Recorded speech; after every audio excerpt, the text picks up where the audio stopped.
Hello, everybody. Welcome to the brand new GPVWC. The lack of commentary. I was actually commentating on that, but unfortunately, you couldn't hear it, evidently. That has not quite got the plan, but I'm here now. I have been commentating, and, well, you've seen the session for yourself. So, yep, I think you can actually hear us now on the broadcast. I am going to turn myself down slightly, just for you guys, but there we go. Yep, here we go, then. It is commentary time for GPVWC. I am Joshua Anderson. I'll be commentating until Jake Sanson gets here. He's not quite here yet, but he should be here very soon now. Qualifying is done. Of course, you've just seen that Rudy Van Buren is on pole position. From Mr. Kappa, from Gergo Baldi, from Lee Morris, from Lopez, Minette, Gaia, Cooper, Canton, and David Feidick back in 10th. That is a surprise. So, yeah, here we go then. Super League is underway in 2017, and this, of course, is going to be a very interesting race. It's the only race of the season where every single driver is on equal footing. All of the engines are of equal performance. All the cars are of equal performance. And it's going to be who's the best driver. But, of course, tyre strategy and setups will come into it. Different teams with different strategies. We saw in the qualifying session that not all teams have brought the ultra soft tyre to this race. Florian Gaia, I believe, the highest qualifier on the non-ultra soft tyre. He is on the super soft, and you have to go all the way back to Ben Stepanek in P21 to find the first driver on a compound that isn't ultra soft or super soft. He is on the regular soft compound. And of course, you have to start the race on your qualifying tyre, so maybe a tactical ploy there from Stepanek. But yes, we are here in Australia for the Australian Grand Prix, and we're going to have 58 laps of brilliant action in these brand new spec 2017 Super League cars. New front wings, new rear wings, brand new engine sounds, all changed for 2017. But one thing is certain, and that they were going to have the same type of fantastic racing that we had last year. Of course, David Feidick comes into this, the reigning champion. Only 10th place qualifying, though, will be a disappointment for the Nordstrom driver. We have new faces on the grid in the form of Matt Beavis and Matt Varley. Thomas Hinds has a full-time seat. Matthew Leineck has qualified 6th on debut. We have returning faces as well. Lee Morris, 4th. He's in the Mad Cape car. So all sorts of people to watch out for. And of course, the battle of the Vodbulls at the front. Van Buren and Capet. It's a 1-2 to start the season for Vodbull. But which of their two drivers is going to emerge victorious or more victorious in the championship? Let's not make assumptions that either are going to win. We're going to have some shocks and surprises in the season, but they have to come in, some of the heavy favourites. Gergo Baldi with a very impressive 3rd place for Wouters Automotive. And of course, looking further down the grid, Alex Cooper 8th for Hawkeye in what is going to be a make or break year for Hawkeye. They are probably going to have to do well this season in order to avoid relegation to Super Cup and loss of an engine tender. Of course, they are an engine supplier now with the Talos engines. Have proven quite popular in pre-season bidding, but of course the powerhouse of the grid at the moment is the Valiant engine, which Vodbull develop.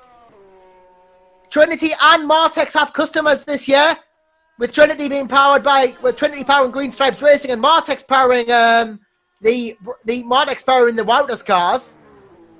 But a lot of changes happened throughout the season. We got new drivers, old drivers, returning drivers. We have the lot in 2017, and I'm sure it's going to lead up to what is going to be a fantastic season. If you're interested in the technical side of Super League, you should go check out simnews.tv. They're running a podcast at the moment, all about the technical side of Super League. It's the Scrutineer with Mike Pittman, who is actually the Vodbull Racing team boss. And the latest episode just came out the other day. You should go check it out. They do a lot of podcasts here for us, and we're very grateful to have them working with us on that.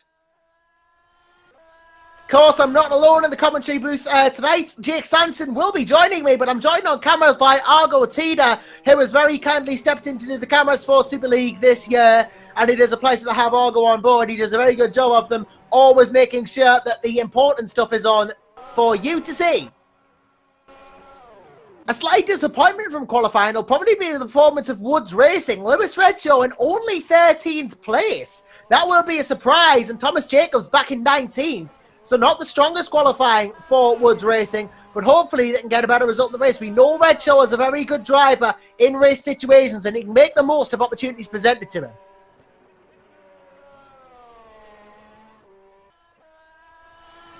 Of course, tyre strategy is going to come into it as well, and teams on softer tyres will be going sooner, being on the softer compounds of tyre. We know that because, well, it's the logical thing to think that harder tyres will last longer. We know that from real life experience and sim racing experience.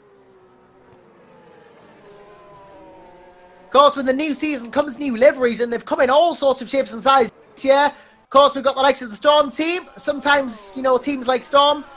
A lot of teams have gone for evolutions of the previous liveries. Have for certain. Matt Varley's Green Stripes car there has an evolution of the 2016 livery on it there. Hawkeye have gone for something completely different. That is a brand new livery for them, so something there. And you've got throwbacks as well. Vodbull with a throwback to the 2007 car. It shows really how deep their heritage goes and how steep it is in GPVWC. An evolution again for Adonis Engineering, their livery. So lots of very colourful cars on the grid, and something brand new as well for Nordstrom Racing, the reigning champions. A brand new, very blue look. There's even a bit of national pride going on if you look at the Red Archer car. That's got the Greek flags emblazoned on it with an all-Australian lineup of Thomas Hinds and Daniel Benefield. So going to be hoping for a successful year this year. Hinds, of course, in his full first season in Superleague in that number 6 car. Going to be very interesting to see how he does.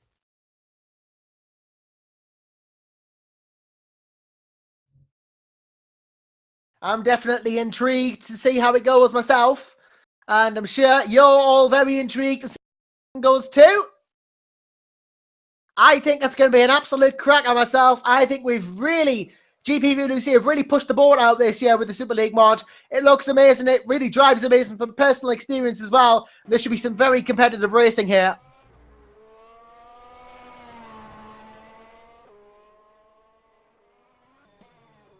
These 2017 spec cars really are stunning things to look at, and definitely one of the best Formula cars I've driven in the simulator. And of course, they'll develop over the course of the season. That is Super League's defining feature, car development. It's not just about the drivers, it's about the teams too. These cars will develop in terms of performance as the season goes on. So keep an eye on them, because after this race, they'll all be different.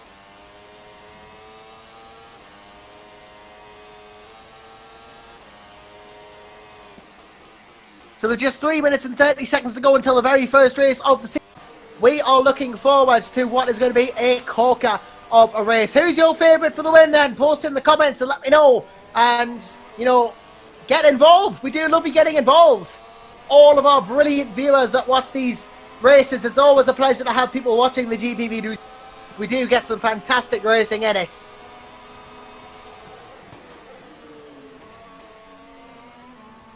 It could be very interesting to see who gets the advantage here for certain, and whoever wins this first race will definitely lead their team in terms of motivation. They will have the first win of the season and probably the most drive to keep winning. And as I say, it could be any team's game. All the cars are the same, so it all comes down to driver skill and setup ability. The only time in the season that will be the case. After this, the cars will all develop and change and have their own defining attributes. But for now, it is very much a level playing field. This is the sole spec race of the season. You can argue it's the only Super Cup race of the Super League season if you wanted. Except this is Super Cup Plus. This is Super Cup Extra. This is like Super Cup on steroids. This is Super League. Not saying Super Cup isn't a series you should watch, of course. You should watch all of our series. They're all brilliant.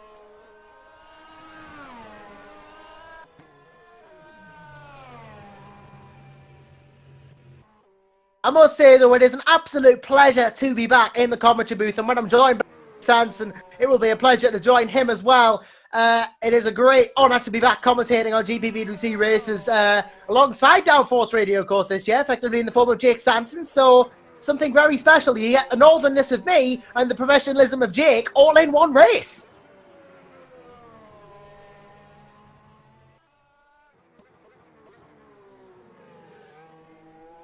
And of course, the Albert Park Street Circuit as well is a very, very good track. And, well, it's been around since 1996 in the Formula 1 calendar, but it's proven that it has the credentials. Of course, it has 16 turns, it's 5.28 kilometres, and 58 laps worth in a race you get. Some very challenging corners, including the first chicane, the Brabham-Jones complex. You've got the Clark chicane as well as turn 11, which is so easy to get wrong. And then you got the Cascade of 90-degree turns at the end. You've got a Scary Stewart, and then the left-hand, right-hand complex that is Prost, and the 16th turn. A lot of great corners on this track and lots of challenges.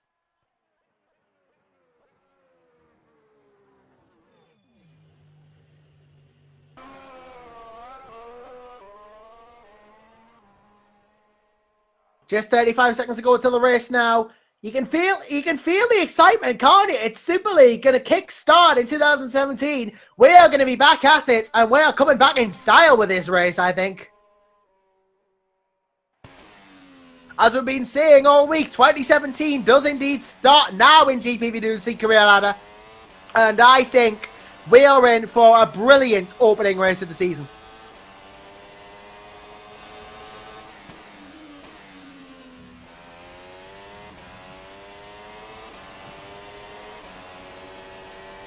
So here we go then. The timer has hit 0. 0 hour is upon us. We are about to start a brand new season in the GPVWC. And I think it is going to be an extraordinary one. And Daniel Benefield has evidently chosen to take a toilet break just before the race. He's timed it well, hasn't he? Well, this is going to be an interesting one as well. Speaking of Jake Sanson, he joins me at just the right time. Hello, Jake. Hello, Josh. Hello, everybody. Great to be here and great to be there just in the nick of time. How was quali? It was a very interesting qualifying. In fact, we're just about to go starting grades. It was, in fact, Rudy Van Buren who took pole and Bristol Cap at second. So it was a Vodbull 1-2 to start the season. Okay, so tell you what, you talk us through the opening lap. I will get myself neatly in position and we'll go gusto for the first Super League race of 2017. All yours, Josh. Oh, well, that is quite the honour indeed. Thank you, Jake Sanson. Wow. Go for it. Go for it. I did not expect to be doing this, ladies and gentlemen, but I'm getting the honour. Well, bit of a scenario for me then, but as soon as this warm-up lap starts, we will manage to get ourselves underway. And, yep, Danny Benefield's back, so we should be getting racing imminently. Well, I'm just going to get myself neatly in position, of course, after the last 2 days of action. It's been pretty hectic in the various championships we've had so far. Formula Challenge served up a pair of fantastic races, Josh. And yesterday as well, in the Super Cup, we had some very interesting battles. In particular, one man who could easily have been on the podium, Antonio Helanovic, he actually made a mistake with his tyre choice. So if anybody does that today, that's going to be a really big problem. It is, and of course, tyre choice in Super League, as I've mentioned before, very interesting because each team gets 3 compounds, and we're having a lot of drivers start on the Super Soft this race. Oh, sorry, Ultra Soft tyre compound this race, Jack. Only a couple of Jack. Oh, what the heck, Jake? We'll get there eventually. I'll get there eventually, but yes, lots of teams starting on the Ultra Soft today, and that might mean a lot of early pit stops. Yeah, it's been interesting how the tyres have actually, the last 2 days have taught us a lot about the tyre life, actually. And most of the drivers were actually able to take the soft tyre compounds to quite a long way into the early stages of the feature race yesterday. So that will bode well coming into the first race of the Super League, because, of course, the temperatures are going to be very similar. And that's something the teams are going to have to work through. Yeah, they are going to have to work through that. And, of course, you know, speaking of working throughout the season, they'll be working on the car upgrades. This is the race of the season where everyone is on the level playing field, and it's going to be interesting to see which of these drivers gets themselves the win in a level playing field. We appear to be moving to the race now, so we are about to get the season underway well and truly with this first ever 2017 Australian Grand Prix. Well, perfectly timed, because I've just managed to get myself neatly into position in my racing cockpit, which is where I commentate from. So, yes, we've got ourselves nicely and ready to go. And actually, the cars will line up very quickly on the starting grid, and that's going to give us a great run through. So I tell you what, young Josh, talk us through the grid, and we'll get ourselves ready for the off. Oh, I'd love to talk you through the grid, and well, what a grid it is as well when we get going. Apparently, Tobias Olsen has to restart, so this gives time to do that. There's been a couple of technical issues for the drivers then starting this race. But I can talk you through the grid anyway because I've got a picture of it. I did take a snapshot of the grid, and I can at least walk you through the top 15. So Rudy Van Buren got pole position for Vodbull Racing on a 126.773, and he is followed on the grid just 300ths behind by Risto Captain in the other Vodbull car. So the Vodbull 1-2 to start the season, and it is that 1-2 that will possibly prove crucial to their race. Gergo Baldi, third place in the Wouters car on a 27.023, and it goes to show he is 2 tenths behind either of the Vodbulls. That is how dominant they were in qualifying. Lee Morris for Street Fighter, sorry, not Street Fighter, a Mad Cape will be 4th. Then Fran Lopez, 5th place in the Adonis car, followed by Matty Blindek in the Street Fighter Racing Systems car. Then Florian Gaia, P7 in the Nordstrom Racing, out qualifying his teammate. Alex Cooper 8th in the Hawkeye, then the Scotty Canton and 9 in the second of the Adonis cars. Then the reigning champion, David Feidick, out qualified by Gaia. He would start the race P10. Bart de Vos will start in P11, and the Belgian driving for Kernow will be wanting to make sure he gets a good start of that. He's followed by Daniel Sharanku in P12. Then it's Emmanuel Gagzal for Storm Racing in 13th, Lewis Redshaw 14th in the Woods car, and the top 15, at least, is rounded out by Thomas Hinds. Of course, as I said, his first full Super League season. He's proven his credentials in other series, but this will be a brand new challenge for the Australian. So it is going to be interesting to see how the rest of this grid fields up when it comes to the start of the race. And yeah, there is your top 15 at least. And a couple of interesting names that, again, looks like to me, Feidick out of place in 10th. Hopefully he'll be able to manage to get himself up the order. And again, Lee Morris, great to see him back in 4th place as well. A very strong qualifying for him. Gergo Baldi as well could be a threat to the likes of Captain and Van Buren in that P3. He should definitely be a threat as well. And looking further down the field, 15 is actually reasonably quite good for Hinds, actually. In the middle of the grid somewhat. So he'll be hoping to get a good result of that. It's for him. The main goal this season is going to be finishing the races, because when things go wrong for him, they tend to go wrong big style. But if he can avoid trouble, he should be one of the surprise packages, I think. Yeah, it could be quite an interesting race ahead of us. There's at least 6 or 7 drivers who could win the race, a mere dozen or so that could be on the podium today. And already we've seen quite an incredible set of test sessions following through to qualifying. It's not going to be very easy to judge this one because there are so many different drivers who seem to hit a sweet spot. In the midsection of the race in particular, we'll see a couple of drivers starting to get into a bit of a rhythm. Those first 3 or 4 laps I've noticed in the last few years in the GPVWC Super League, that's when it seems to hit the fan, as it were. I'm trying to be as polite as I possibly can. You get those first couple of laps where it's really difficult to get into a rhythm because you're trying to get the tyres up to temperature. You're trying to run nice and easy with the car. It can get quite difficult, but the drivers really seem to come into their own after the first 8 or 9 laps or so. That's when we really start to see the best of them. And I think this year, with so many drivers potentially coming through, we could see quite an incredible race up front, especially when you've got the likes of Risto Capit, who's in the form of his life at the moment. Gergo Baldi has been very strong. No matter where he races, he's towards the front. But Rudy Van Buren getting the pole position, that's really setting a precedent early on. Yeah, it is Van Buren with that dominant pole position. We saw him at the back end of last year with Vodbull. He really took the fight to the championship challengers. I would not be surprised for one if he walks out of this season champion, but it's too early to call that yet. As with 10 seconds to go in the race, I think this is about to get real, Jake. It really is. Those cars look glorious on the front row, don't they? Van Buren and Capit, the team have got themselves a very tidy-looking machine this year. The lights go out at the top of the gantry. We'll go for our warm-up lap. So away we go. Van Buren, Capit, Baldi, Morris, Lopez, and Mlinek. Now, that's going to be interesting to see Maciej Mlinek, who, of course, was very strong in Formula Challenge 2 nights ago, and he actually took the first race win of the season, Maciej Mlinek. So being up in the top 6, he's obviously got the advantage of a little bit more racecraft on this circuit in these conditions, having just had the fantastic form he's had. So it's going to be interesting to see how he goes.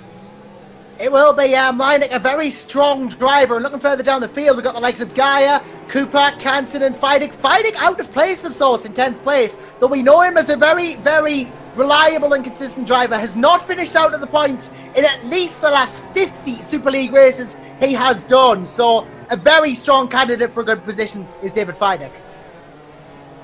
Yeah, I can see a strong race on the horizon for Oskari Kantonen. Bart de Vos just outside the top 10 should be good, and the Hungarian Daniel Sharanku, don't count him out. It was interesting to watch Daniel Sharanku and Emmanuel Gasgela in particular in the Masters Series a couple of months ago at the season finale there. They were both really good drivers at that particular point, so they'll want to start their season on a high. But realistically, you've got to look at the top 5. Potentially even Maciej Mlinek could end up on the podium at the end of this one. He's going to have to work for it, but doing so well in Formula Challenge 2 nights ago definitely gives him an upper hand. For me, it's going to be tough to call a victor. I'm going to give it to Risto Capit on this occasion. That's not to take anything away from Rudy Van Buren, but he's in really strong form, Risto Capit. He comes off the back, of course, of winning the Masters Series 2 months ago. That was great prep for this. Very similar sort of power ratio. Not the same sort of drive, of course, but that was a handful, and this is going to be even more so. Yeah, these Super League cars are not easy to drive at all. Even I've given them to get a grasp on. If I was going to pick a race winner, personally, I fancy a fling with Lee Morris. He was so good in 2011. He's proven himself to be one of the top drivers, but the switch to R-Factor 2 is a big one. I don't think he's competed here much since that switch, so it might be difficult for him to get the grabs with that Mad Cape car, but if he can, he should be as much of a competitor for the win as anyone else.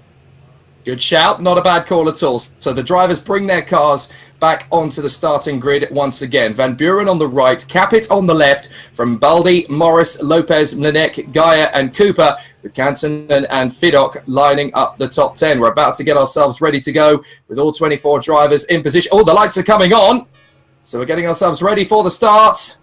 When they go out, we're racing for the first time in 2017. Go, go, go. Good start now. And it's a great getaway from Van Buren.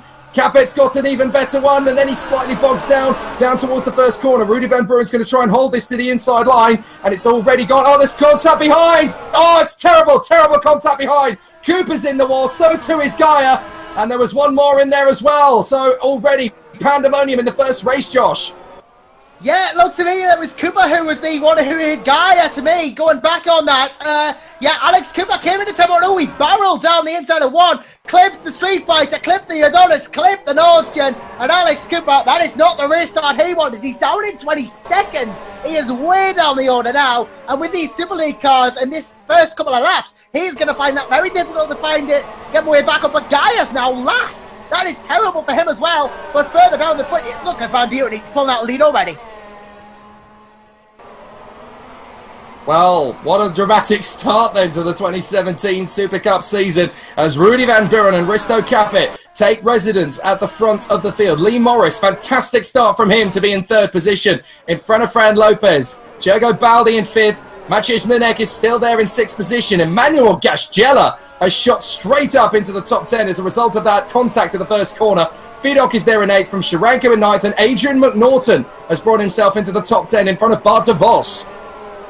Yeah, good start from both Storm drivers, and of course Gagzella, great start from him to get back up to 7. He won the Formula Challenge Drivers' Champions 4 years later. He's in Super League and his talent showing to its fullest. Won a race last year as well, so do not count him out of potential race wins further in the season. Though he's not going to do it from 7th, it is a good start from the remaining either way. So Van Buren, Capit and Morris is your top 3. The gap is already steady at a 2nd.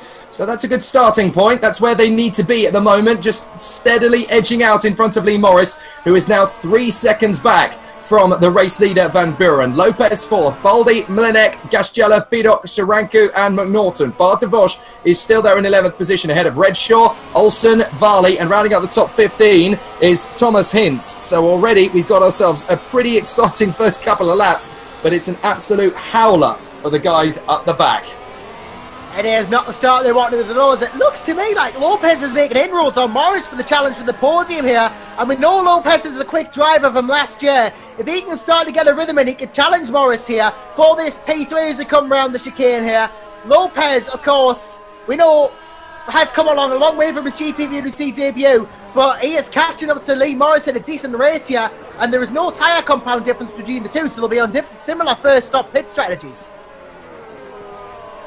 I was trying to figure out who the 3rd driver in the melee at the start was, other than Cooper and Gaia, and it was actually Oskari Kantonen who was in there as well. They've only managed to get past 2 cars at the moment. The 2 cars they've passed are Jacobs and Beavis, but Oskari Kantonen was the other driver in there with Florian Gaia.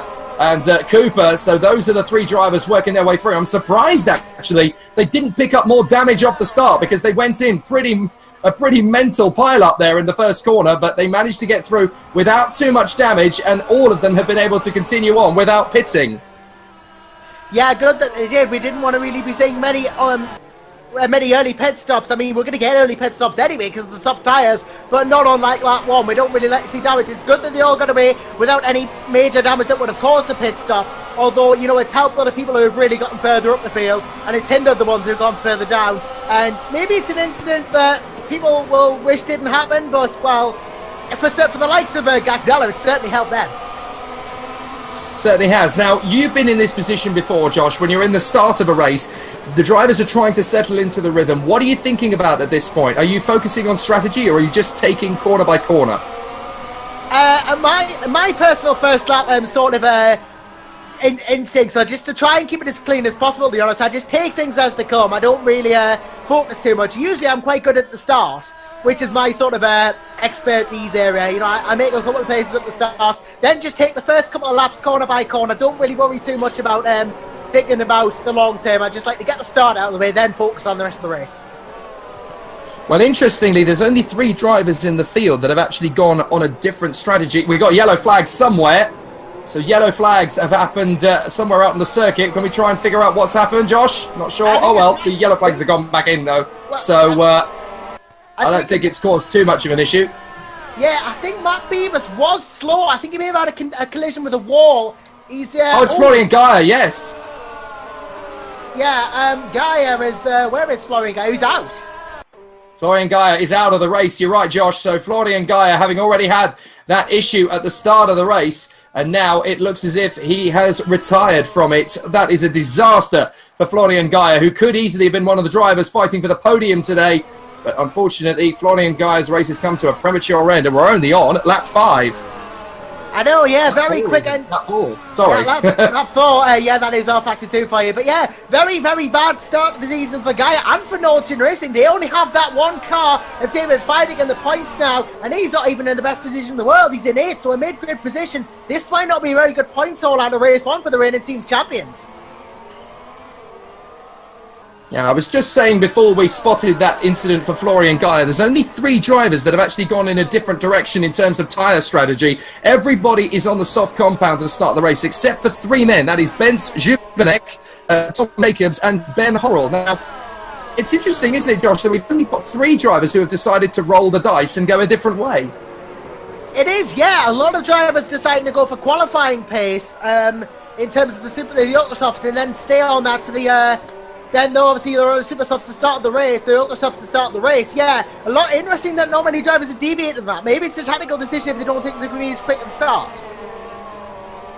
So back out in front. I'm just keeping tabs on our race leader at the moment, who's already stretched the gap out to Risto Capit to 3 seconds. Now, in terms of lap times, nobody has been able to break into the 1 minute 30s except our 2 leaders, Rudy Van Buren and Risto Capit. They have the pace compared to everybody else. And I'm not terribly surprised, but even in the early stages, to get that far ahead of their rivals is pretty incredible stuff. Rudy Van Buren is a full second faster than Lee Morris over the best lap that they've done in the first stages of this race. And that is quite shocking pace, actually, Josh, when you consider these chassis are pretty much built to be very similar in terms of dimension. Obviously, there's a lot of development they can go through the season, but these 2 cars have definitely taken a step forward in winter testing. They have, yeah. The Vod Bulls at least know where they're going with the points-wise, and of course, equal development for round 1, but, you know, they have the strategy set for the first couple of rounds, and Van Buren and Capit's pace certainly helps all this. I can't help but keeping my eyes on this current scrabble that we have for P4 between Lopez and Baldy. It's not quite the podium, but Gergo Baldy's been hounding Fran Lopez for the last couple of corners. The Spaniard's been slipping up and making a couple of mistakes, and he does not want this. Baldy's now going to have the DRS on the front straight, and he's got to be eyeing up with a move soon. That's a very good point, actually. It's not much to choose between these 2 at all. And Gergo Baldi is very good when he spices up an overtaking move. He doesn't leave much to the imagination. He's always very strong. He pushes with conviction. He's having a think about it into turn 3, isn't he? He goes to the left as Lopez defends to the inside, trying to take it all the way round the long way. That's not going to happen. and Diego Baldi has actually had to drop back a little bit. That looked like an understeer to make him throughout the corner. It just seems like the tyres couldn't give any more grip and they started to give up. Perhaps pushed it a little bit too hard there, and he's going to have to make up that gap again. He's going to have to do the hard work. Fran Lopez will have a bit of a breather though. Well, fascinating compared to the pace that we had in qualifying with those two red and white cars of Rudy Van Buren and Risto Capit. 300ths of a second between those two, and they were a full 2/10 of a second faster than Diego Baldi, who started third. But Diego Baldi, you have to say, really feeling the pressure now, having dropped down to 5th position, courtesy of the fast-starting Lee Morris and Fran Lopez. He's absolutely hemorrhaging time to the leaders up in front. He's nowhere able to show the sort of pace that he showed in qualifying, and this is just allowing his rivals to get away out front. Yeah, that is not helping things at all. He has got to find this pace soon, or he's going to find himself in a world of trouble. As I've just seen Risto Capit come into the pits on what I believe is lap 6. Right. Now, what is that for, Capit? Is that how long the tyres can last, or is there another problem? I've heard that these tyres, these ultra-soft tyres, don't last very long at all. I didn't think the pit stops would be this early, though, as Risto Capit moves onto the super soft compound. He's gone up a degree of hardness. It's going to be close between him and Shiranku. Shiranku's come out ahead, and Redshaw even gets out ahead of Risto Capit. He is now in P10, and under fire from Adrian McNaughton, but he has gone into a harder compound. Maybe, Jake, that is literally how long you get usable life out of these ultra-softs. Yeah, it's a very good point. They've got to be very careful about it. Or yellow flags temporarily somewhere out on the circuit and then withdrawn, but... Yeah, that is Mitchell de Jong who's had enough down at P22. He just seemed to go off the track. It doesn't collision with anyone, but he has had enough, but he's down at P22 as de Jong, not having a good race at the moment. Okay, so clearly then, Risto Capit going for a very interesting strategy. I'm actually quite astonished that that is where he's decided to make this work for him. It's quite a disaster if they get it wrong, but Risto Capit and the team, they clearly seem to know something we don't, because that's quite a dramatic change to the order as a result of that. Or are we about to see Rudy Van Buren doing likewise? Yellow flags again. Oh, it's de Jong again. It's de Jong again. It is de Jong again. He's out this time. He must have just had damage to deal with. Oh, Capit spins! Capit has spun! Oh Capit has spun! Risto Capit spins, trying to make up positions. Risto Capit goes off the road. That is an absolute disaster in this race. And who's that he's tangled with? The 75, I think, has gone there. So as Rudy Van Buren and Maciej Mlinek pit, we've got a bit of a problem here. It's McNaughton. McNaughton he tangled with. Disaster for Risto Capit. That is an absolutely absurd thing. Risto Capit does not make mistakes like that. I will say that much. I have commentated on him for a while now, and he is an absolute iceman when it comes to racing. It is so rare to see Risto slip up like that. Well, interestingly, it's McNaughton who's got the bulk of the damage. Capit is able to get away with it, and he's formed up behind, get this, Alex Cooper. So he drops in behind Cooper. Shiranku's gone! Yeah, he had an absolute blinder incident there. Wheel off, and the back wing off as well. That is catastrophic. It's all kicking off here at the Albert Park circuit. We thought we'd see an incredible opening start to the season, and it's really spicing up now. So with both of those cars of Rudy Van Buren and Risto Capit pitting, we now have Lee Morris in the lead, but Shiranku is out. Yeah, that is not good for Shiranku. Hila wanted a better, and it all just has gone a bit wrong for him. And, well, it's not so bad for Rudy Van Buren. He's still P6. There is still hope for Vodball. But Lee Morris leading this race. Fran Lopez has just come into the pits. But Morris leading, he'll be very happy about that. I'm flabbergasted, I have to say. Shiranku just making a real howler of a mistake there, to be fair. And I don't think he was expecting anything quite on that scale. But interestingly, that is what has occurred. Now into the pits has come Fran Lopez from second position. And also into the pits comes Lewis Redshaw. So Redshaw's in as well. But that's just about where we are in terms of our pace. Well, I actually thought the soft tyres would go a little bit further than that.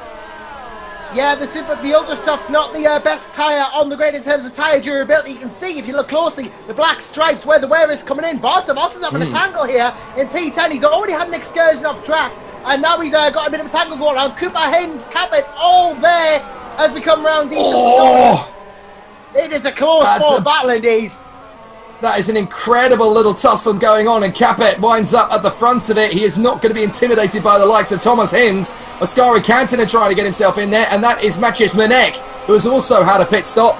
So it really is all getting very frenetic as Maciej Mlnek tries to make the move on the inside of Oskari Kantonen, and he makes it. Absolutely brilliant move there from Maciej Mlnek, and that is where the experience of the Formula Challenge races is really coming into his own. Now he's going for Thomas Hins already.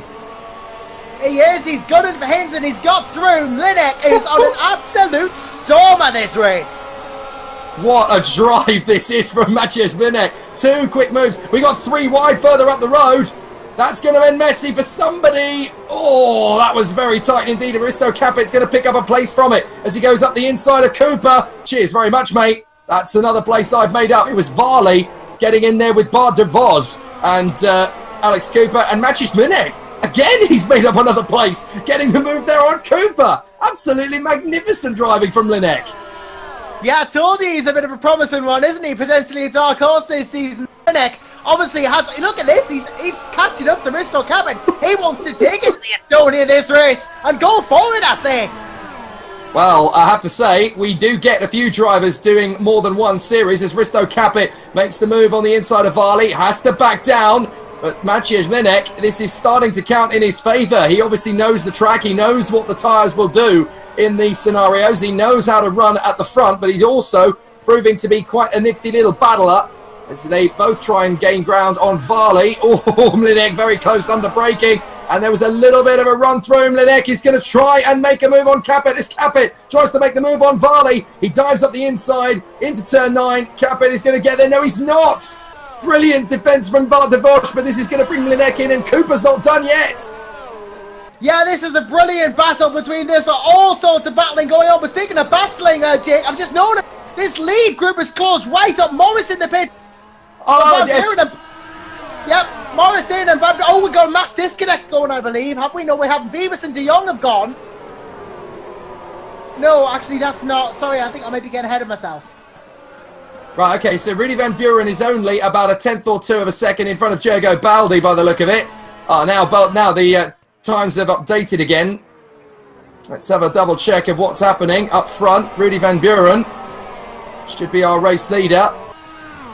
And yes, he's only about 1.8 or so ahead of Diogo Baldi. Emmanuel Gasgella in 3rd position, as we know. There is our race leader, Rudy Van Buren. Yellow flags, only briefly, so somebody running off very briefly. Gasgella in front of Fedok, Lopez, Morris, Tobias Olsen doing a good job there in 7th position. Then it's Bart DeVos in the Kerno Sport car. And then we've got Risto Capet up to 9th position in front of Maciej Mlnek. And of course, Maciej Mlnek was a reserve driver coming into this one, filling in for the Croatian David Francic, who hopefully will be back in time for round 3, as what we've been told.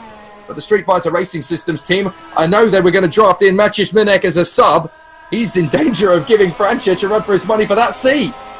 He is. Mlnek has really managed to prove his credentials. He's chasing down Capet. I'm wondering if Capet has some sort of damage, to be honest, but Mlek's pace is not to be argued with either way. He is chasing down Risto, and let's not forget, Risto Capet on the super soft tyre, whereas Maciej Mlnek is just on the regular soft. That's very true. He's able to make this tyre last a lot longer and run a similar sort of pace to Risto Capet on a completely different compound of tyres. You've got to hold the cards to Maciej Mlnek here. He's gone on a different strategy, and he is actually making these tyres work to his advantage. If this is the kind of pace that Capet can hold, and Mlnek is going with him, I would not be too surprised as Baldi and Gasgella both go for the pit. I would not be surprised at all if Capet is able to drag Mlnek onto the podium with him in the later part of the race. Yeah, I wouldn't be surprised if he manages to get there himself. I know he's got the pace too. I know he's definitely got the DC to that incident with him and McNaughton, and obviously if anything changes from that, so be it. But Cabot, you know, pace-wise, definitely has we've seen and been proven before, can come out of sticky situations like this. Although, if we're talking about people who are in impressive positions, David Feideck, he started 10th, and through sheer consistency alone, he's 2nd. So let's see how the drivers are running at the moment. Let's see, it's Rudy Van Buren leading. David Feedok is 2nd. Now, I'm not sure. Feedok has yet to pit. No, he hasn't pitted yet. Lopez, then Morris, then Baldi. Then it is Tobias Olsen. He is one of the latter drivers to pit. Then we have Gasjela, Bartavosh, who still hasn't pitted. And then the rest, Capet and Linek. Jupanek, who of course has not pitted because he started on the Super Softs rather than the Ultra Softs. So he's able to make them last a little bit longer, and he'll probably go another 6-7 laps or so if he's looked after the tyres well. Then Jacobs, Horrell, Redshaw, Varley, 16th. Well, actually now it's Cooper who's moved up to 15th in front of Varley. Then Hinz, McNaughton, Cantonen, Benefield, Beavis, Chiranku out, Michel de Jong out, and Florian Gaia out. So we've got 4 retirements actually: Beavis, Chiranku, de Jong, and Gaia. Yeah, 4 retirements in this first portion of the race. Attrition rate, if we take that. But hopefully that is the extent of the retirements that we have this race, because we like to see loads of cars finishing the race and getting to the end. Just in terms of battles, well, the minor Cabot battle's still going on, of course, but Machi is going to have the DRS here down this short burst of speed straight, and he's looking like he could do it. You know, he is looking like he could line up an overtake at some point. Yeah, he's definitely starting to get inroads into Risto Capit, and that's really going to hamper the Vodbull driver's flow if Maciej Minek is able to come through, because the pole is actually giving him a lot of aggro at the moment on the rear end. Every time he thinks he's got a good sector in the bag, Maciej responds. So I have a feeling that Linek is actually going to be able to run with Risto for the majority of, and considering he is now, well, I think we can give him the nickname Super Sub going into this particular round of the championship, because we're on lap 13 and Maciej Minek is running at the same pace of Risto Capit. Yes, I'm not kidding. This guy has absolutely got bags of speed. He has, yes, and for so long at GPVWC we thought there's already Risto Capit. We've just found someone and his name's Matty Blindek. I think you're right, Jake. Should be able to run with the rest of them, as I've just seen David Fidix come into the pit lane. That's a good point, yeah. So we have a couple of drivers just finishing off their pit stops. David Feedok is the next one in. And it won't be too long before Tobias Olsen does likewise. Interestingly, Emmanuel Gasjela has already overtaken him. So that's Risto Capit. Risto Capit's in the pit. Yes, Capit. Now, what's Capit doing back in the pit? Well, he's pitted again. He's gone on the soft, so he's changed strategy again. It has not been the Estonian's race strategy-wise, but I'm sure he has an ulterior motive for doing what he's doing. I think he knows maybe this is not going his way, and he wants to go out for longer this time, but he's now used all of Vodbull's allocations of tyres at least once. Well, I think maybe this race is going to turn into a race of damage limitation as Capit comes out on the circuit right in front of Matt Varley. Varley is now swarming all over the back of him. Can I pull off an overtake on Risto Capit? He goes to the far side. Capit holds the inside line and keeps the position. But, well, Risto Capit, I'm dumbfounded at that one. Yeah, it's just, you know, it's like, yeah, he's gone, he's pitted again for reasons I don't understand. And he's come back in. You know, if this race is doing anything, it's poking a hole in the immortality of Risto Capit here. He's proven that even he's fallible. So it's clear then that they've got an interesting strategy going on there at Vodbull. Perhaps there was more damage in that little incident between him and McNaughton than we first thought. Yeah, maybe so. Maybe it's done something, and to that Vodbull car, he won't have time to fix it, of course, because pit stops to damage do take considerable whiles in Super League, and he's just elected not to fix it. But yeah, this has not gone the Estonian's way. It's a nightmare race to start his season off. Although, if you look at his teammate Van Buren, in comparison, it's been the dream race. As, oh, I do believe we've lost Jake. Oh, he's back, actually. I just said, yeah. So, yeah, Van Buren having the dream race at the moment, really. He is leading this thing, and he is not afraid. He's not going to lose it anytime soon in this race. 22 seconds is the gap to Lopez.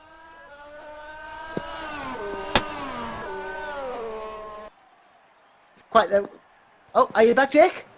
Yes, I am. Apologies, but we brought ourselves back in once again. So still Rudy Van Buren leading the way. Fran Lopez second from Lee Morris. Jago Baldi, Emmanuel Gasgela and David Fedock. Mlinek and Jupanek up in 8th position. Now don't get too panicked about that. Jupanek still hasn't pitted for the Ultrasofts. But we're all still a little bit surprised as to why Risto Capit is now a minute behind his teammate, having had a bit of a difficulty in terms of strategy there. Yeah, it is a bit of a weird one. My Capit behind Van Buren actually in the tier now. He is staying on the Super Softs, but Fran Lopez is starting to close down the gap, although with the amount of speed Van Buren's had this race, it's not going to be nearly enough for the Spaniard to go into the lead. But he is going to hold second, though he's holding it under duress from Lee Morris, who challenges down the front straight. And look at the speed differential for Morris. There was practically no competition whatsoever there. That is so close in. Second position there, Fran Lopez having to go wheel to wheel with him down the straight. But interestingly, Rudy Van Buren so far ahead, he's able to pit in and change tyres while still being in the lead. So Risto Capit, well, with that, that's obviously then part of the strategy then of Vodbull, because if Risto Capit goes Rudy Van Buren about the same sort of time, so both of them just running the Ultrasofts to the limit of their life. So are we going to see 2 long stints from them now on the Super Soft? Yeah, maybe long stints on the Super Softs could be the ticket for Vodbull here. I mean, you've got to look after them to do that, but it doesn't seem to be a impossible thing. Although, speaking of Super Softs and speaking of drivers on Super Softs, Lee Morris, you can see the wear on those tyres, the black stripes on them. Those things must be toast.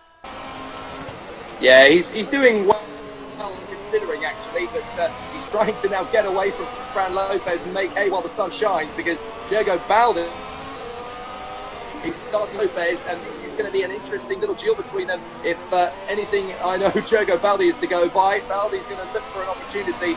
It might be exactly the same sort of manoeuvre that we saw a lap ago. Baldi wants a good exit out the turn, and this is going to be a long run. Again, Fran Lopez is just hugging the inside pit wall. Don't even think about it with Jago Baldi. Plenty of speed. He's going to tuck it around the outside. Lopez holds it to the inside line, and they just about get through okay. But interestingly, Baldi is through.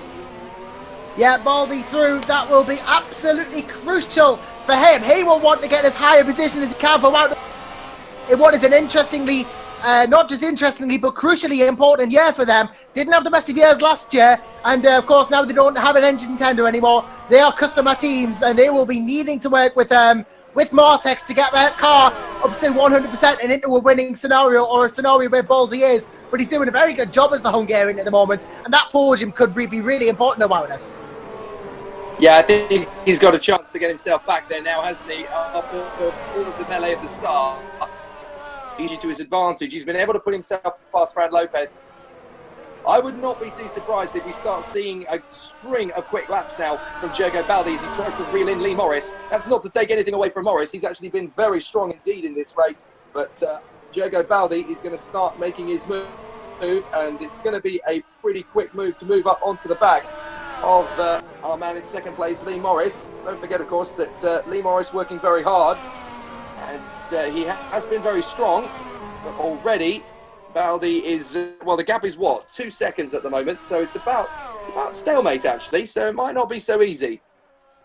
It might not be very easy indeed. The gap is just that sort of gap where it's not easy to make time up unless you're pushing, and you don't have the DRS to help you because that only activates with seconds. So Baldi is in a tough place at the moment, but if he can get into DRS range, well, he has a bit of a problem through that corner. Locked it up slightly, lost some traction. That's going to give Morris a slight advantage, an incentive to Lopez to catch up, because the nightmare scenario for Baldi here is if Lopez catches up, because then he's going to start defending from the Spaniard, and that's going to cost him any chance of catching Morris. Yeah, it's not done yet, but the Mad Cake Racing driver running very well in second place there, Lee Morris, holding up the honour for the team.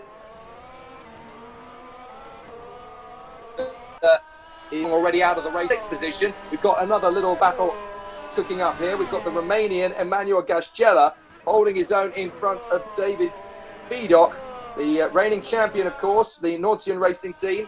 David Fedock hoping to continue on his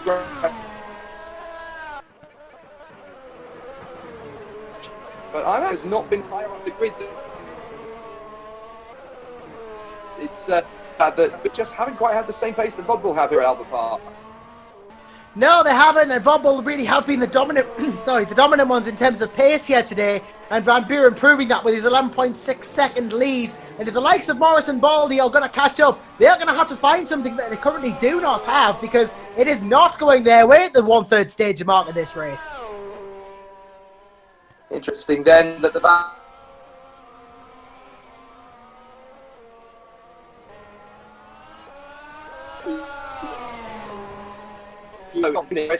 running a good race. Jago Val for the Valters Automotive team, the highest placed Martex runner, and of course running with the Martex power unit this year. The other one is Nordion Racing and David Feedock. So interesting that the Valiant unit certainly seems to have got out of the blocks pretty quickly here in Albert Park, and the gap between Rudy Van Buren and Lee Morris stable at 13.8 seconds.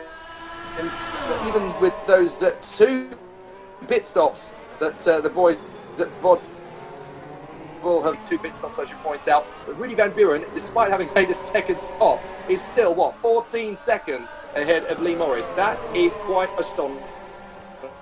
It's a testament to his pace, really, isn't it? And yeah, he's just seems to be in a Super League car, in a race scenario. There's just something about Rudy Van Buren that just clicks. He's able, in a race scenario, no matter what car you give him, to just make the most of any scenarios. I'm just saying, actually, Jake, I think there might be a couple of problems with the sound for you. I've heard it myself. You just seem to be dropping out at points. Just thought I'd let you know that at least, just so maybe you could work on the fix. Do our best to just, yeah, we'll try our best to work on that one. Apologies.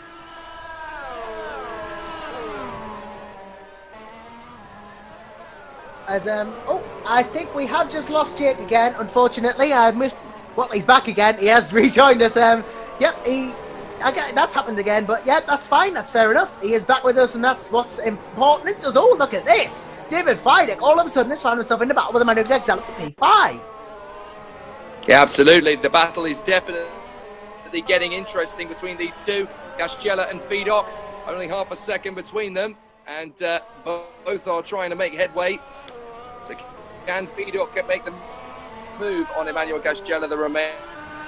It's not going to be so easy. Definitely made his match in this race, hasn't he? Very hoping to keep that kind of pace going into the 2017 season, and he's definitely started in a positive note. Has started in a positive note, yes, and a note that will throughout the season, because pace like that is going to prove very impressive if kept consistently up. So Rudy Van Buren here after the Morris says Emmanuel Gaschella and David Feedock scrapping away for 5th position with Matthias in Tobias Cooper and Bart de Vos. Risto Cabot has made it up to 11th position, having got past Lewis Redshaw. Varley is 13th, Hintz is 14th, and Ascari Kantonen has made it up to 15th position. Yeah, into the points with Kantonen, and that is quite good for him. He will be very happy to be there, although for Adonis Engineering, given how good they were last season, it might be a bit of a disappointment, actually, which was weird. I mean, if it were me, I'd love points. I'd crave points in any opportunity. I'd barely score points anyway. But, yeah, Kantonen won't be happy with 15th. He'll want more than that for Adonis.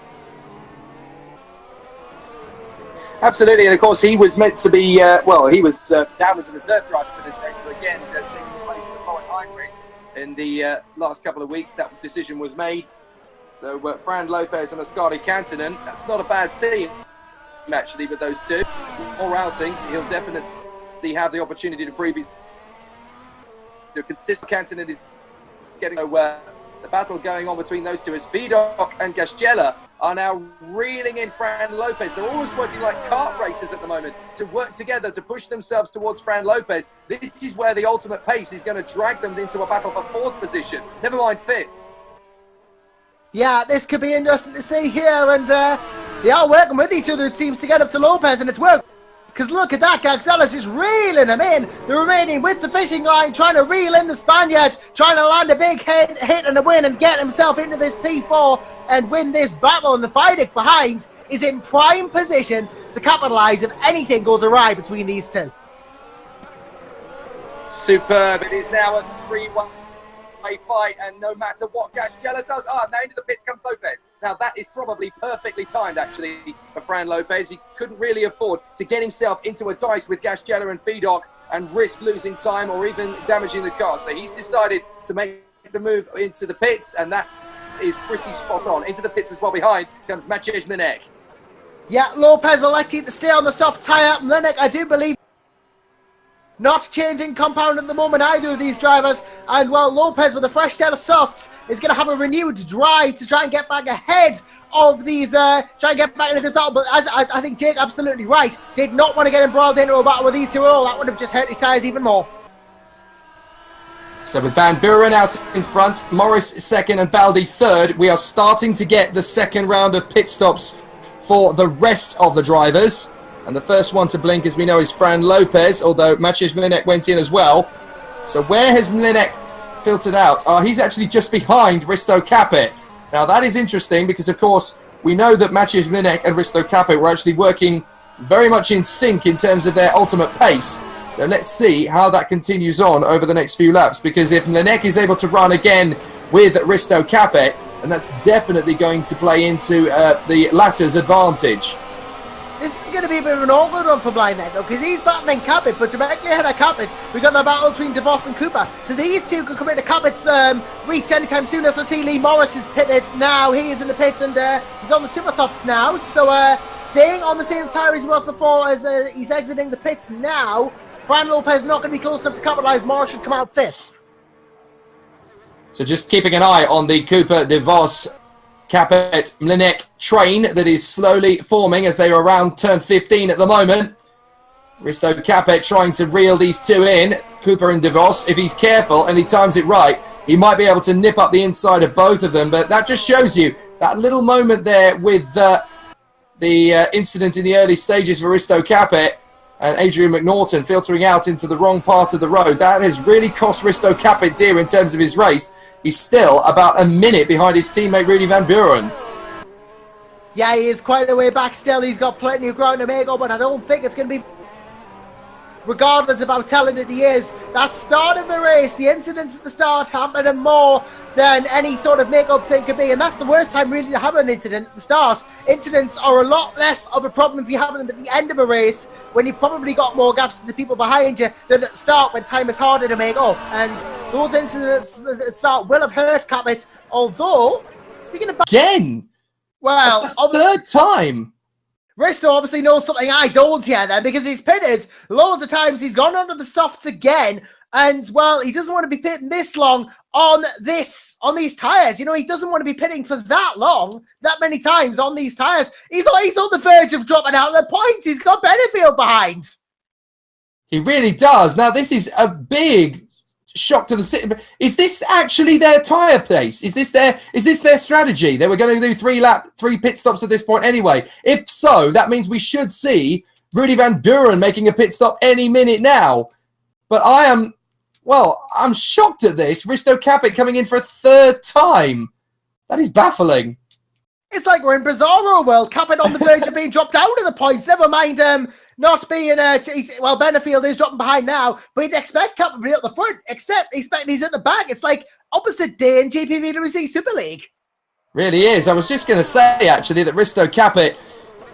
the pace between these two, we know, was absolutely minimal in terms of qualifying, but I was just going to mention the fact that Risto Capet, having lost the time he lost, that just shows you how big a difference it makes. In qualifying, there was nothing to choose between them over one lap, less than half a tenth of a second, and yet, with Risto Capet being out of position, down in the gaggle of cars, he now finds himself a minute and 18 seconds behind his teammate, and even before he made a third pit stop, as Varley goes to the box, Risto Capet was already about a minute behind his teammate just after the pair of them have made 2 pit stops each. And Capet getting held up in the gaggle, but with a clear bit of road, Rudy Van Buren is just banging in qualifying lap after qualifying lap. He's going to win this race at a canter, and his teammate is going to struggle to finish in the points. It's going to be a bit of a weird scenario indeed. Not the best race in the world for vaudeville, even though Van Buren looks on course to win it. Of course, we are only on lap 26 of 58. There is still over half the race to go, and anything can still happen. But Van Buren, you've got to consider the real favourite at this point with such a healthy lead. Yeah, Diego Baldi is nearly half a minute back. And I don't really see him coming back into this one unless Van Buren has a problem. Now, I'm just looking towards the 9th position battle at the moment. Bart de Vos and Maciej Nynek. Of course, we did have Risto Capit in amongst these guys at one point. But now, Maciej Nynek is looking to make a move on Bart de Vos. Is he going to go for it into turn 9? Up the inside, slingshots through, and that's a brilliant overtake for the pole. Maciej Nynek up into 9th position. Now he's going to go after Alex Cooper. Yep, he is. In the meantime, I've just noticed we've lost Ben Horrell from the race here. Unfortunately, I can't see how he went out, but Matty Blind back to him. He's got such a speed differential already. Storm past the Hawkeye driver. Into P8 goes the pole. And while one Street Fighter's retired in the race, the other has just found himself in P8. Wow, he was last-minute sub to be brought in for this first race to the season, Maciej Nynek, but he is acquitting himself beautifully. All that experience from the battles he was in on Formula Challenge night 2 nights ago, he is absolutely utilising himself brilliantly for Formula Challenge, and they felt, you know what, he's a race winner this weekend. Let's give him a chance. And Maciej Nynek has been more than up to the task. In fact, he's already getting onto the back of Tobias Olsen. This guy is unstoppable. Yeah, Matty Mlynek, more like Matty the Tank. He's just absolutely blitzing it today here in Australia. Rudy Van Buren has actually just made something that's coming out now, but he's so far ahead of Feinick. There's no chance that the Englishman is going to get even so much as close to him under the stops. But yeah, now he's challenging Olsen. Matty Mlynek just seems like he's being Risto Capit for today. He is the immovable object, the unstoppable force. He's everything in one. Well, Diego Baldi has been into the pits as well. He actually came out behind Fran Lopez, so that is significant for the battle in this race. Diego Baldi having to make up some ground. Yellow flags again. Have we had a big off somewhere? That's a long yellow flag as well, so somebody's... Oh, yes, that's Varley. Yep, Varley and Jacobs both off there. I'm going to rewind and see what happens. And, oh, hang on a minute. It looks like Jacobs just didn't turn soon enough, and Varley went into him. That is a bit of a laggy replay for me. I can't tell for sure. One for the disciplinary committee, but an incident between those two cannot help them. And Varley out of the points. He was anyway, but it is not going to help him. As I say, Alex Cooper is just coming out of the pits. Risto Capit is overtaken again into 11th, and well, only 11th for the Estonian Sumsies race up. Yeah, that's a really sick to the stomach moment for both of them, isn't it? They're already both out of the points. They're both struggling to keep up with the leaders, and they just tangle. It was just a little bit messy more than anything else. They really could have got through that corner without tangling, without getting into the wars. But unfortunately, when you ask two racing drivers to go for the same bit of tarmac and give each other room, both is going to feel they have a more concrete right for the corner than the other, and occasionally that's the way it just gets spat out to the scenery. Now, what's interesting to look at the moment is going to be Fedok. Oh, I just saw a bit of lag at the wrong moment, but Fedok is the one I'm looking at. Lee Morris battling it out with David Fedok, and Morris gets through. I was about to say, when they're in an overtaking scenario, that's the least chance they're going to give each other space. Morris has gone through Feinick. Pure pace showing from the Englishman there and his compatriot, and of course, Feinick, the reigning champion, down to third from second, is not going to be where he want to be. Baldy at the wall, big time on the straight there. Oh no! He's on a massive disaster. Oh, what it was oh wow, okay, Gergo Baldi came across into, it was Fran Lopez. He just timed it too soon, clouds both of them into the wall, and an error of judgment from Gergo Baldi has put him down into fourth and dropping because he's got no front wing. Disaster for Diego Baldi. That is not the kind of mistake we expect to see from the Hungarian, but obviously being pushed to the absolute limit, this can sometimes occur, and unfortunately it has cost Diego Baldi big style on this occasion. Fran Lopez will get away with that one, but Diego Baldi is going to go backwards into Risto Capit territory at this point. What an amazing season opener this is turning out to be, as so many of the front runners are hitting the self-destruct button and the pressure cooker is boiling over. Yep, it's in danger of exploding if anything more happens, but Van Buren is probably going to sitting back, rubbing his hands with glee at all this. He's running away from all the havoc that's going on in front of him. 19 seconds to Morris, and while everyone else is battling behind him, he's just having a breeze, practically having the day off. He certainly is. 3 pit stops compared to Lee Morris behind him on 2, and yet he's got an advantage of 20 seconds. More yellow flags, more problems around the circuit, so more difficulties for a couple of drivers out there. We'll try and figure out who... Oh, yes, contact! Contact at turn 4! Yeah, that was McNaughton and Candon this time, and Ascari Candon. Well, it's too laggy again for me, but they seem to get into some sort of collision, and well, them stuck. McNaughton has no rear wing. This could be terminal if he can't get it back to the pits. Oh, he's trying to put his foot on the throttle, and the car just won't turn. Ascari Cantonen is not moving. I think his car might be toast. Yeah, Cantonen out. McNaughton just limping around. It's going to help Thomas Jacobs, and I think McNaughton's called it as well. He's pulled the side of the track, and he is out of the Grand Prix as well. Yeah. Oh, they're dropping like flies here in Australia. It is not going well at all. Lewis Redshaw makes his move for the pits at this point, but we've lost so many. We've lost McNaughton, we've lost Cantonen, Horrell, Beavis, Sharanku, De Jong, and Florian Geyer. And we almost lost Jago Baldi, but look where Baldi has rejoined, right behind Risto Capit. Game on! Game on indeed. Capit now, all of a sudden he's in 8th. This is an improvement, but he's got Gergo Baldi chasing him down like a wolf chasing down its prey, and Baldi in a very hungry mood today, because look at the way he's looking at Capit. I bet he eyes him as a nice little Hungarian meal there, and he's got him down into that turn. Great move from Baldi, and Risto Capit as vulnerable as ever. Superb, absolutely superb from Gergo Baldi. He absolutely nailed him in the braking zone. He psyched him out, and the Estonian, already on the back foot from being a minute behind the pace, had absolutely no response. And look at Gergo Baldi. He's dropping him like an anchor out the back of a ship. There is nothing Baldi can do. Capit can do to keep up with Baldi. Now they've got about 10 seconds to make up on Tobias Olsen, but in this kind of pace, you can sense that Baldi will get there, but he's going to feel it's too little too late, with the podium chance certainly scuppered. It's not gone, but it's definitely now more unlikely than it was before. Now, you've got to look, in terms of the podium, there's 4 men who can join Rudy Van Buren on that rostrum. Lee Morris, who's got himself a bit of space, Fran Lopez, and then David Fedock and Emmanuel Gascella. Now, Hinz is in the pit. Will he exit behind Fedock? That's the question. It's going to be close between these two. I think Fedock's just going to edge him there, and Gaxella's going to be the closest challenger. Yep, Morris comes out now, and Gaxella, this is actually going to be reasonably close, but he's going to edge out Gaxella, but he's going to be under threat. Well, Gascella is definitely going to want to try and get past him on the run to turn 3, isn't he? Because he's still got the rhythm and momentum, while Morris has dropped back into 3rd position. So this could be a nice psychological game plan for Gascella. But if he needs to pit again very soon, it is that 34 of 58. So he might need one more stop in the can here. Now, the big question is, considering how early Rudy Van Buren and Risto Capit made their 3rd stop, I think they've got one more in the tank, you know. I think they're going to need to pit in one more time.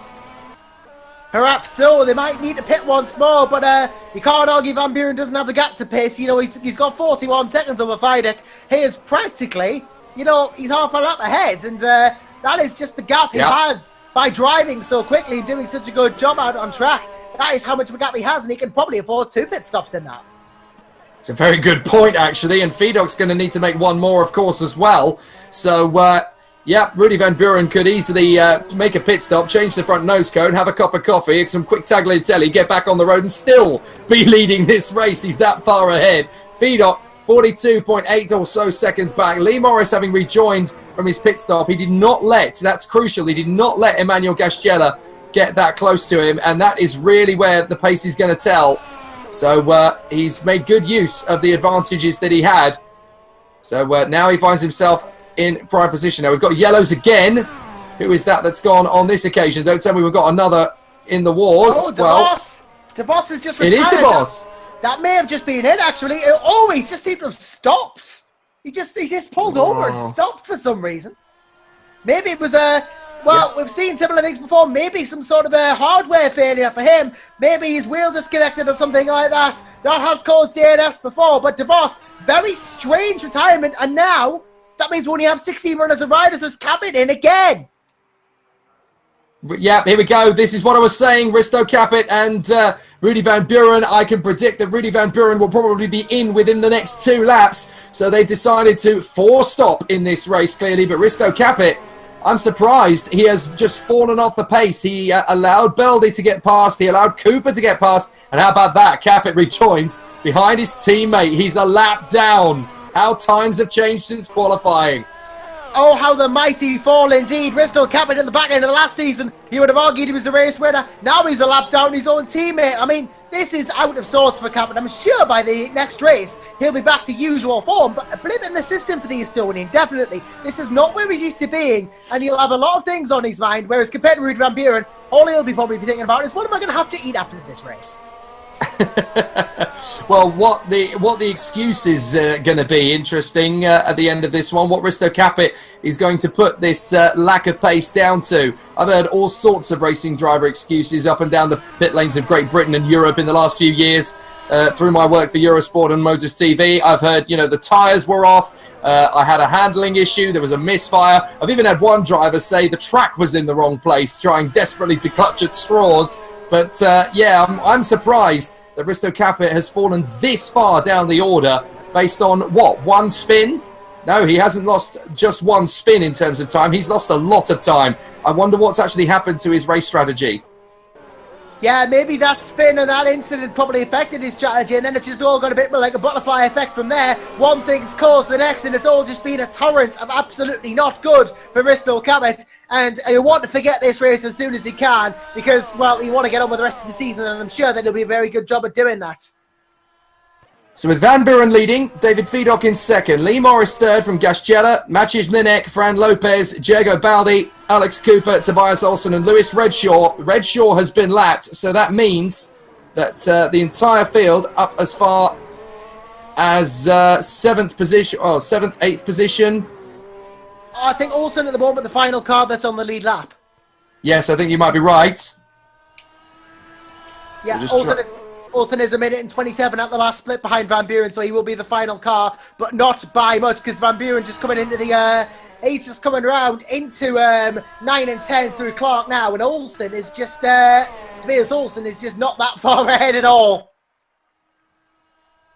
So we must think at this point that with Van Buren having finished, we saw that Risto Capit made his pit stop. It's probably going to be this lap or the next one that we see Rudy Van Buren make that final pit stop. Unfortunately, my monitor has just gone down. I'm going to try and bring it back as quickly as possible. But do not be too surprised if Rudy Van Buren brings this car into the pits again, because these cars seem to be matching each other, with Risto Capit almost being used as the guinea pig in terms of the pit stop strategies. But it is astonishing that they've been able to make those tyres last for so little, but get so much speed out of them. It's almost as if they've just gone for glory and belted it around the circuit in gusto. And as a result of that, Rudy Van Buren has just been able to stretch that advantage big time. Yeah, speaking of going for it, Capit just made a great move there on Redshaw, as you saw.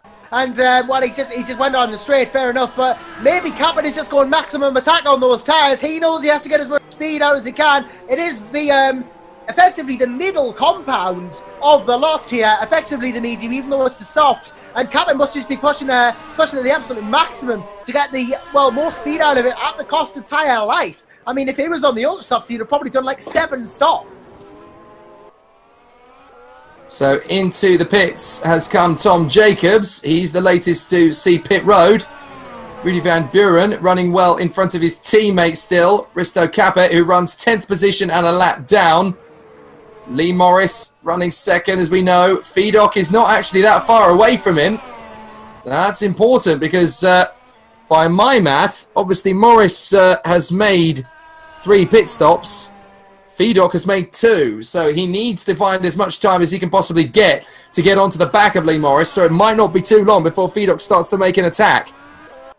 Yeah, for David Fedock, not long from attack perhaps on Lee Morris. He is in prime position to do so, although someone who's in prime position to get to probably near the end of the race now is Maciej Mlinek. He's just pitted. He's dropped 3 positions from 5th to 8th. Cooper, Baldi and Lopez have all gone through on him, but he's on a set of soft tyres, and depending on how well he can make them last, he should be set well for the end of this race.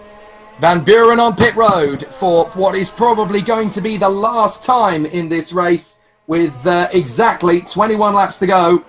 So that is how long he's made that last set of tyres last. So from his point of view, I'm guessing that is how long he thinks he's got to the end of this race on this set. He rejoins, and that brings everybody bar Bence, Schubanek and Tom Jacobs back onto the lead lap. No, sorry, that is Benefield and Varley behind. So they remain a lap down. But that means that we've got potentially 21 laps of watching Rudy Van Buren just run around like a locomotive at the front. Perhaps so, but there is still a third of the race to go, and I've seen things change in a third of a race. I've seen things change significantly, so I think Rudy won't be counting these stars yet, but he'll be starting to get the calculator out for sure. He will be thinking of starting to count these stars, but he should never do until the end of the race. Well, speaking of counting, are we about to see Matty Ryanek's overtake count increase? He's on the back of Cooper as they come out of the front straight.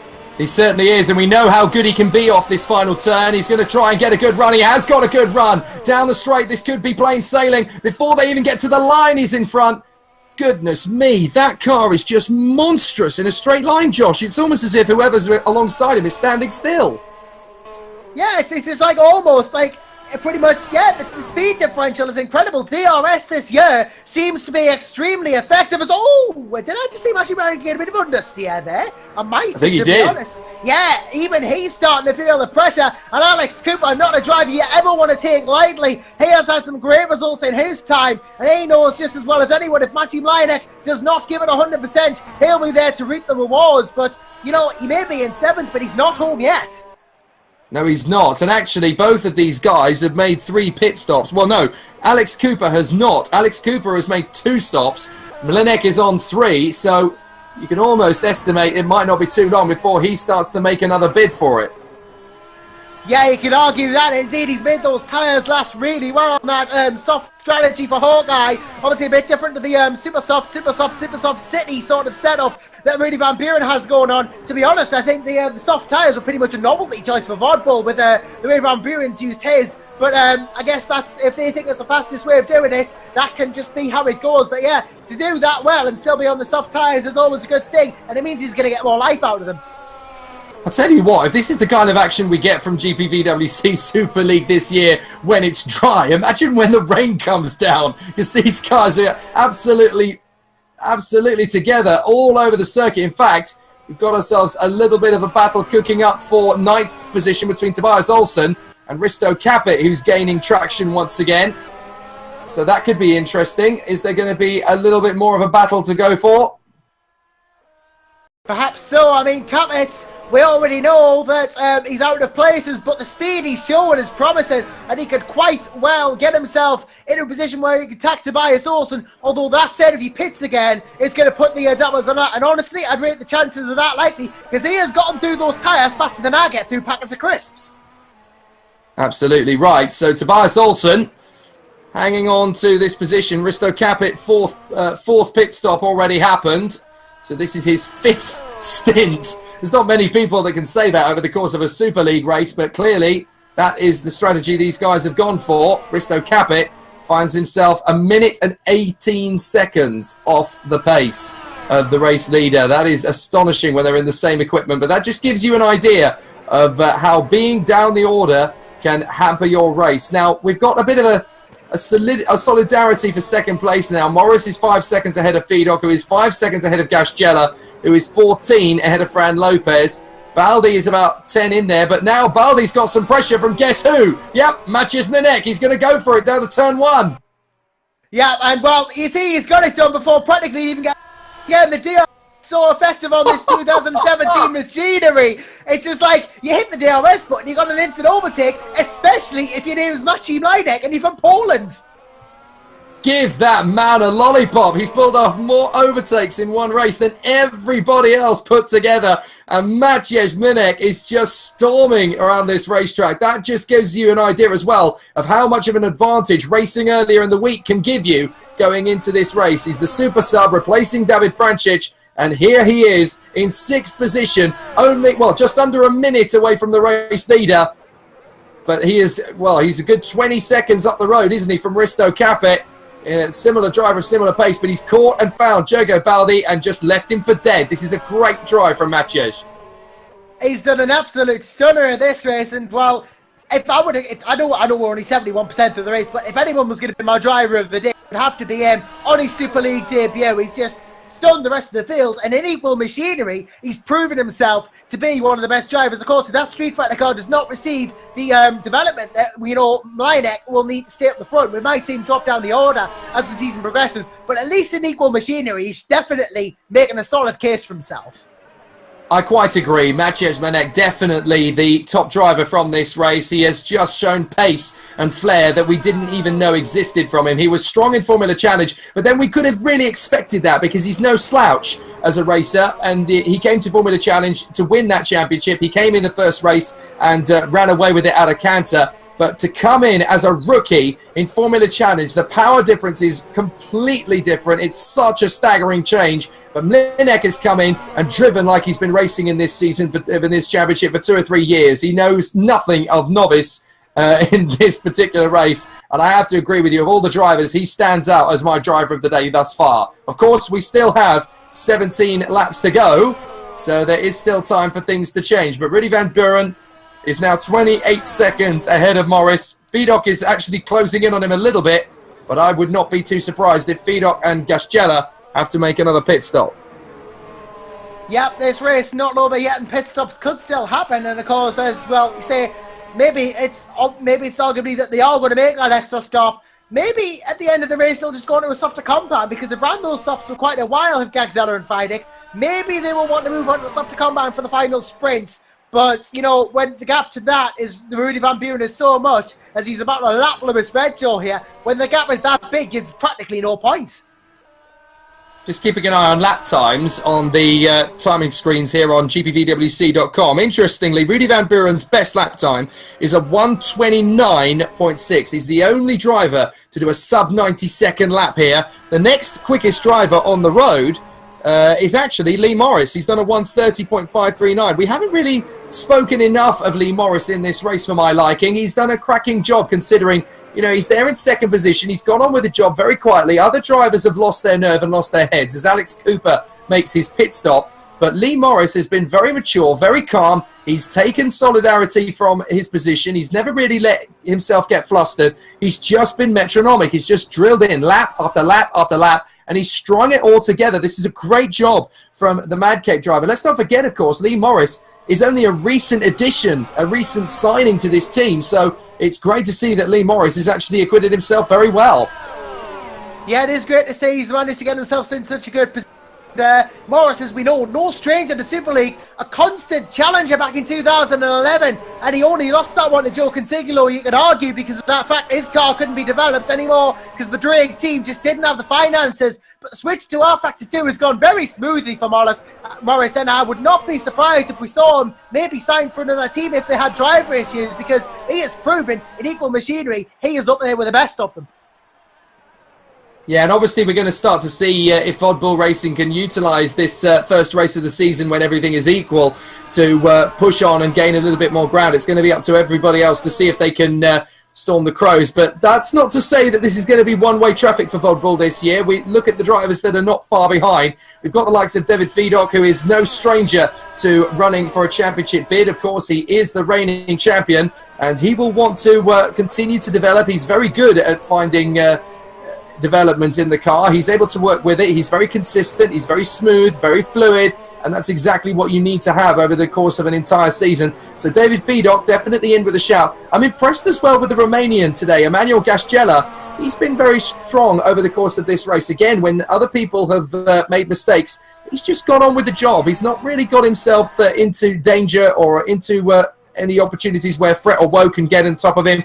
He's just been incredibly smooth, and you need to be, as the tyres wear down, you need to be in a position where you can really be strong and mature and composed, and his composure has been second to none today. It has been, yeah. He found it a bit of a difficult time when he came up from Formula Challenge in 2013. The championship, he went up to Super Cup and he struggled a bit, but then he found his feet in Super League, and he has really found, you know, he's really established himself as a top contender since then. And the 2013 Formula Challenge champion, maybe if things go his way, he could find himself in championship contention for Super League as well. He's just coming into the pits. But I think Storm are going to need a good season and good development for him to do that because of the competition that faces in the form of Van Buren, Ford Bull, and the other front-running teams. I hate to change the subject, but the Maciej Minek Roadshow is going to have another chapter. He's up on the back of Fran Lopez now. This is going to be another opportunity. Lopez is going to try and be wise to it. But Maciej Minek on the DRS. Boom! That's another one. And they almost tag Emmanuel Gasgela as they come through. Gasgela leaving the pits. But Minek this time is going to run a little bit deep, is he? Lopez is going to try and come back him down to turn 3. But Maciej Minek is not going to let him through. He goes back to the middle of the circuit, holds the line. That was very tight indeed. But Maciej Minek hanging on and takes 4th position. Yeah, both cars seem to have a little bit of problems with grip at the end of that. Both were like fishes on ice, but Gasgela is just going to get past Lopez, who practically lets him through. Yeah, that was very, very hesitant there from Fran Lopez. I wonder if he was just a little bit nervous as to what was going on there. Well, Jergo Baldi has made a pit stop. So too has Thomas Hinz. So Baldi has rejoined in 8th position. Just trying to keep up with what's happening elsewhere. Risto Capit is just there in front of Tobias Olsen. So we may well see a couple more pit stops toward the end. David Fedok I would expect to come in, although he hasn't this time by. Maybe he is just going to be able to run those tyres to the end. But Maciej Minek running in 4th position. Now, how many pit stops has Maciej made? Well, he's made 3. Fedok has made 2. Can Maciej run these tyres to the end? You've got to say, with the amount of overtakes he's made, surely he's got to be working those tyres harder than he should be if he's trying to be conservative. But maybe he's just got the grip. Maybe he's able to run that, or perhaps there is going to be one more stop to make for Maciej. Well, it is a harder compound than a lot of people have been running this race, but yeah, that is a concern that may be playing into his mind. And as we saw before, he got a bit slippery, and well, maybe grip issues will be a problem for Minek coming around to the latter stages of this race. I think he's about to come around and lap Thomas Jacobs as well, which is going to be interesting to see how he deals with that. Gasgela is not far behind him, so if he runs into any sort of problems with Jacobs, the Romanian is going to be right there to capitalise and maybe pull a Mlinek on Mlinek. Very good point. Fedok is currently 20 seconds up the road from this battle. So you have to say, as brilliant as Maciej Mlinek's driving has been in this race, I can't really see him going any further forward than 4th position. But what a debut that is for him if he can stay there. But Emmanuel Gasgela is not a million miles away. And if anything, Gasgela is giving him quite a lot of hassle. In the first sector, Gasgela was 0.6 of a second quicker than Mlinek. So perhaps the Romanian on fresh tyres is now able to get himself back into position here with Maciej Minek in the second sector. Minek on a 25.2, Gasgela on a 24.6. So he is absolutely rapid. And now, I think you're absolutely right. As David Fedok comes into the pits, I think you're right, Josh. Gasgela is going to size up a move. And if I know him, he's going to try and pull the same trick on Maciej Minek that he's been pulling on everybody else out of the final turn and down the main straight. He's hovering all over the back of him. But where is Fedok going to file out? That's going to be critical. It is fine. He's going to come out just ahead of the both of them. Gasgela's got the DRS. It's like he's tracked a turbo to the back of that car, but Minek goes to the side. He's wise from his own tactics being used against him, and Machi will simply not allow the Romanian through, but he's going to have a second DRS zone to try and get it done. Gasgela knows he's going to have to go around the outside. Minek will not give them a time of day. It's Romania versus Poland in this battle, and Minek gets a bit of a tap on Gasgela. He does get a bit of a tap, argy-bargy between the two, but no progress made from Gasgela. Fantastic. Fran Lopez is in the pits. He now drops down to 8th position. It could well be 9th.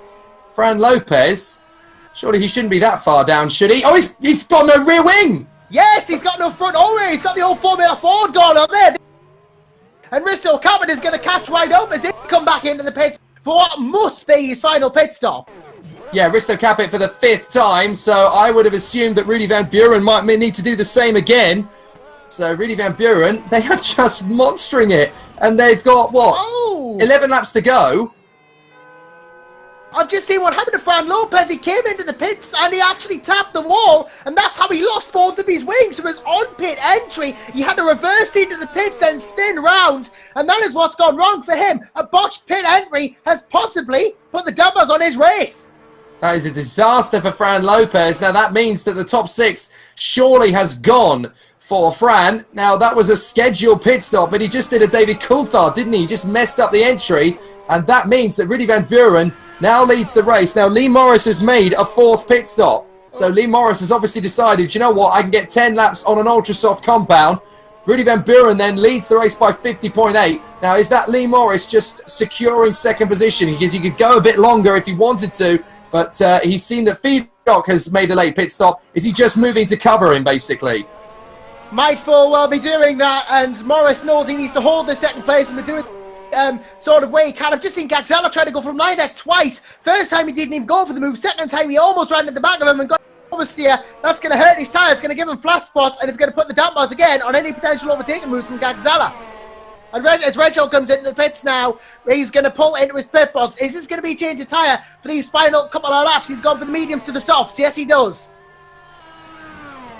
So Mlinek in 4th and Gasgela in 5th. They've left each other alone for a little bit. The gap opening up to a 2nd between them, but they're only 7 seconds down the road from Feedstock.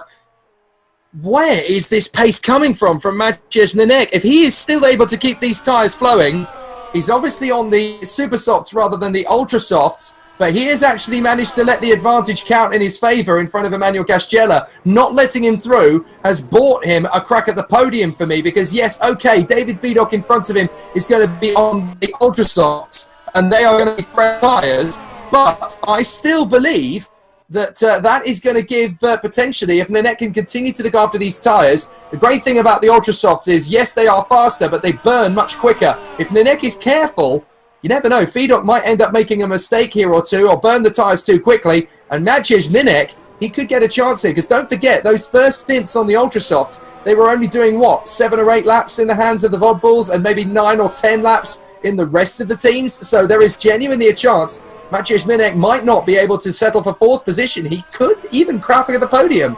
He could crack it. That is if Gagzella doesn't have a go at him first, because the Romanian catching back up. He had the DRS on the front and 2nd straights, and that is what's been crucial to him catching him. In fact, he's catching him again. Is he going to throw it in a clock? It's Manuel Gagzella. Is he going to have the element of surprise here? Down, he decides not to there. I think he's waiting for his big chance on the straight, but we know Mlinek is anticipating that, because he's blocked him before and he went defensive on the straight, even though Gagzella was nowhere near him last time. So it's all about the Romanian finding the time to get past Mlinek and using it effectively. Otherwise, he will be stuck in P5. But remember, as long as these two are battling, David Feidek might be having an advantage. Absolutely. I think Gasgela was actually trying to force Maciej Mlinek to look in his mirrors and make a mistake into the braking zone, because if you drop it at 9, you get a great run all the way to 11 and 12. And I think he was trying to force the pole into making a mistake, but nothing doing. Mlinek is going to hold on to this. It's going to be on the main straight where he's going to have a chance here, Gasgela. Back on the power, DRS, here we go. The rear wing flap opens, and he's going to try. Mlinek moves straight across the pit wall. Don't even think about it, matey. But he's going to beat him to the braking zone. Maciej Mlinek is going to try, and Gasgela's gone through. Yeah, he's been outsped. Ultimately, he's Mlinek. He's used the speed to his advantage. And now look at the gap he's pulling out. Mlinek turn 2. That's going to hurt him. But we know he's quick. But the thing is, though, about this tyre life, if he's battling Emmanuel Gagzella, that's going to ruin his tyre life, and it's going to put the potential dampers on that potential podium if he doesn't hold the tyres well enough. If I were Maciej Mlinek, I'd possibly be thinking, is it really worth pushing for this 4th place?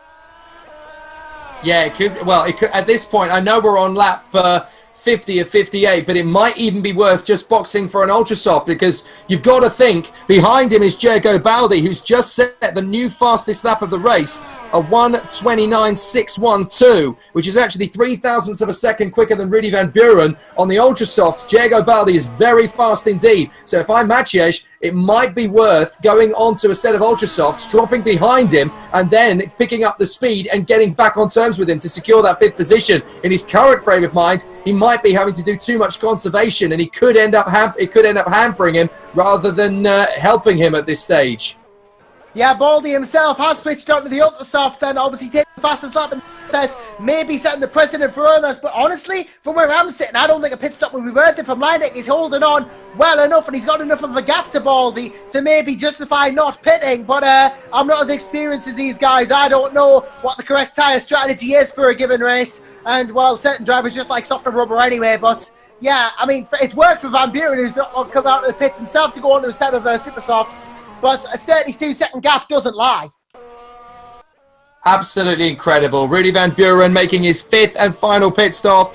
But interestingly, he has not gone on to the Ultra Softs. He's gone on to the Super Softs just to finish things off. He doesn't need to push. From his point of view, why go on to a set of Ultra Softs? There's no point at this phase. He's just consolidating his position. He's got 32 seconds to Lee Morris, who's on the same spec of rubber. Why go on to the Ultra Softs? Push to get that fastest step back and risk ruining everything. It's a very sensible decision there for Van Buren. He could go on to the Ultra Softs. He could push like crazy, but we know that those tyres only last about 8 or 9 laps, and there's 7 laps to go. So from Rudy Van Buren's point of view, he's just staying sensible as Fran Lopez is battling with Tobias Olsen, and Rudy Van Buren coming up to that. This is the biggest sweat that Rudy Van Buren's had to break in the whole race as finally Olsen gets out of the way. But the ignominy for Fran Lopez is that now he's going to have to do the same thing. He's going to have to get out of the way of Rudy Van Buren, and that is going to make him absolutely fuming.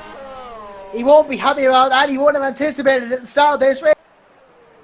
Maybe about a chance of catching back up, but Van Buren quite a way away, mind, at the moment. Not really within blue flag territory, although you'll see the big blue, the track lights light up. Minek's pitting! Sorry, Josh, Minek is pitting. He has decided to make a pit. Now, that is critical. Is he going to go onto the Ultra Softs? He's got to at this phase. Yeah, he's got to, really. He's on the Ultra Softs. He has pitted. And, well, now it's a case of, am I going to keep up with Baldy? Gergo Baldy and him is going to be close at the outset, but I think Matchy's just going to hold it. But now he's got a gap to, now he's got the gap to Gagzella. It's about 15 seconds from where I'm looking, or maybe more. But he's going to have to, in these 7 laps, gain a metric ton of time for that to pay off. Yeah, he's not going to get 4th position, but he has, I suppose to a certain extent, he's drawn the short straw there. He's done the math and figured out, well, if I make a pit stop, I go onto the same spec of tyres as Gergo Baldi, I will have a little bit more time to cover. And look, he's already lightning. He's already getting away from Gergo Baldi. But yes, this is going to be the best way, he has decided, of beating Emmanuel Gasgella, who is on the Super Softs. Maciej Minek is on the Ultra Softs. We'll have to look at sector times. Now, Gasgella did the second sector in 24.7. What is Maciej Minek going to do? Let's have a look as he comes through. In terms of time, 24.4, so he's already quicker. Now, that's only 3/10 quicker, but if he strings this together over the course of the next few laps... there's an off there. That's Thomas Jacobs. Jacobs has lost the rear wing. He's got no front wing either again. He's got the old Formula car suspension as well. And what he was... he just dropped it. He went too wide. Coming out of the Clark combo. Lost both his ailerons. Damaged the car. And, well, it's going to be a nightmare for him. I mean, he's last anyway, so really, there's nothing to be lost by coming into the pits and just getting that fixed. But it's not really going to help him, and it's going to put Ben Stepanek in a better position to get this final points-paying position. Do you know what? I think Maciej Minek might be onto something here. Gasgella's final sector was a 35.6. Mlinek's was a 34.4. He is absolutely monstering the pace. The gap is down to 18 seconds. Gasgella's first sector is a 31.2. What is Maciej Minek going to do? Well, Rudy Van Buren's just done a 30.164. He sets a new fastest lap, a 1:28.744. What is Maciej Minek going to do in the first sector? Gasgella's was a 31.2. Minek, a 30.2. He's gaining a second per sector. Maciej Minek is absolutely on it. Well, I tell you this, if you looked in the Oxford Dictionary right now and looked at maximum attack, you'd see a picture of Maciej Minek right beside it. He is defining what it means to go all out in a race. And, well, Emmanuel Gagzella had better start running scared because he's got a pole absolutely blindsiding his pace.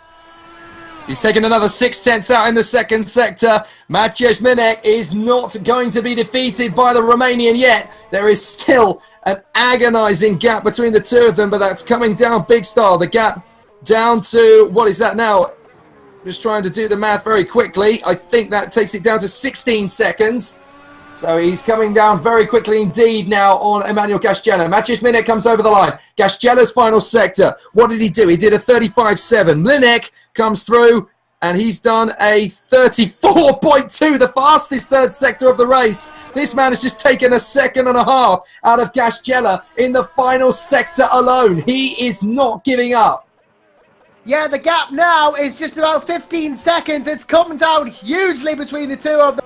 And I think Emmanuel Gagzella, given he's got about about 4 or 5 laps to go, Rudy Van Buren on lap 55. I think he should seriously be concerned about the fact that Mlynek is just going to come around. He'll be so far on the pace that he just will not be able to defend against this. So he's just going to be pretty much living on this prayer that he doesn't catch up quick enough. And that's not the only pendulum swing we've got in this race either, because David Fedock is now only 4.3 seconds behind Lee Morris. Morris, of course, is on the Super Softs. David Fedock is on the Ultra Softs. So we might even get a change for second position. Never mind fourth place. Lee Morris is doing everything he can to get away. His final sector, he did a 35.0, a 35.3 for Fedock. So actually a little bit slower on that lap. Lee Morris is having to step up the pace here, but if he pushes those tyres too hard, they are going to fall off a little bit earlier than David Fedock's. He's only been in recently. Fedock might just be able to get himself in the second position here. Yeah, fighting on the super soft tyres, the same as Morris.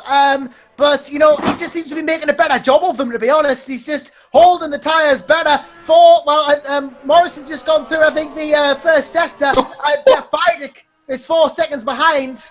And have you just seen something there, Jake, or something? Yes, I have. The gap between Gasgela and Mlynek is down to just 12 seconds. He's taken 3 seconds out of Gasgela on this one lap alone. If he keeps doing that, he'll be on his back wing on the final lap of this race. He will be, yes. It is pretty much the nightmare scenario for Gasgela. He'll be thinking, oh, please, Matchy, do not catch up. Do not catch up. And he'll be wishing, he'll be praying to every single god in the world that Matchy Mlynek does not catch up. But it's just some things. There are 3 things in this race that have been inevitable. Death, taxes, and Mlynek being quick. Absolutely right. Well, Alex Cooper is right on the back of Diego Baldi, interestingly, as well. Now, Baldi set the fastest lap of the race a few minutes ago, and then it got beaten by Rudy Van Buren, but his pace is still pretty quick. But Alex Cooper has actually been able to reel him in. Now, I wonder, did Diego Baldi make a mistake, or did he drop the pace, or has he pushed the tyres a little bit too far? Because we know anybody on the Ultra Soft, there's a limited amount of life these tyres give, and Diego the paddock, but Rudy Van Buren and the Vodbull Racing team have made that work. And not only have they made an extra pit stop compared to everybody else, but they are 38 seconds clear of their nearest opposition, Lee Morris. And the gap actually between Morris and Fedock has come down to 3.5 seconds. Now, it's not dropping enough for that to make a big difference. I don't think Fedock is going to get much of an opportunity to drop this gap down. The gap is stable at 3.8 pretty much for the majority of. But again, Gasgela and Mlynek, that gap is absolutely destroying at the moment from the pole. Gasgela comes through at the end of the third sector. And it looks to me as though he's taken another 1.5 seconds in the midsection of the lap, although that was a bit of a scruffier lap from Maciej Mlynek that time by. So we'll see. Now, Gasgela does a 35.8 on the third sector, a 34.7 for Maciej Mlynek. That drops the gap down to 6.4 seconds. So Maciej Mlynek, he's not quite going to do it, is he? He's pushed very hard, but he made a mistake on that lap. Rudy Van Buren is about to go into the last lap. And maybe, just maybe, Maciej Mlynek has run out of time. Although, if he makes 3 seconds up in this lap and 3 in the next, it's going to be close. It is going to be close, but he's not got much time to do it, to be honest. I mean, the gap between Morris and Fedock may be stable, but the gap between Mlynek and Gasgela is about as unstable as the radio.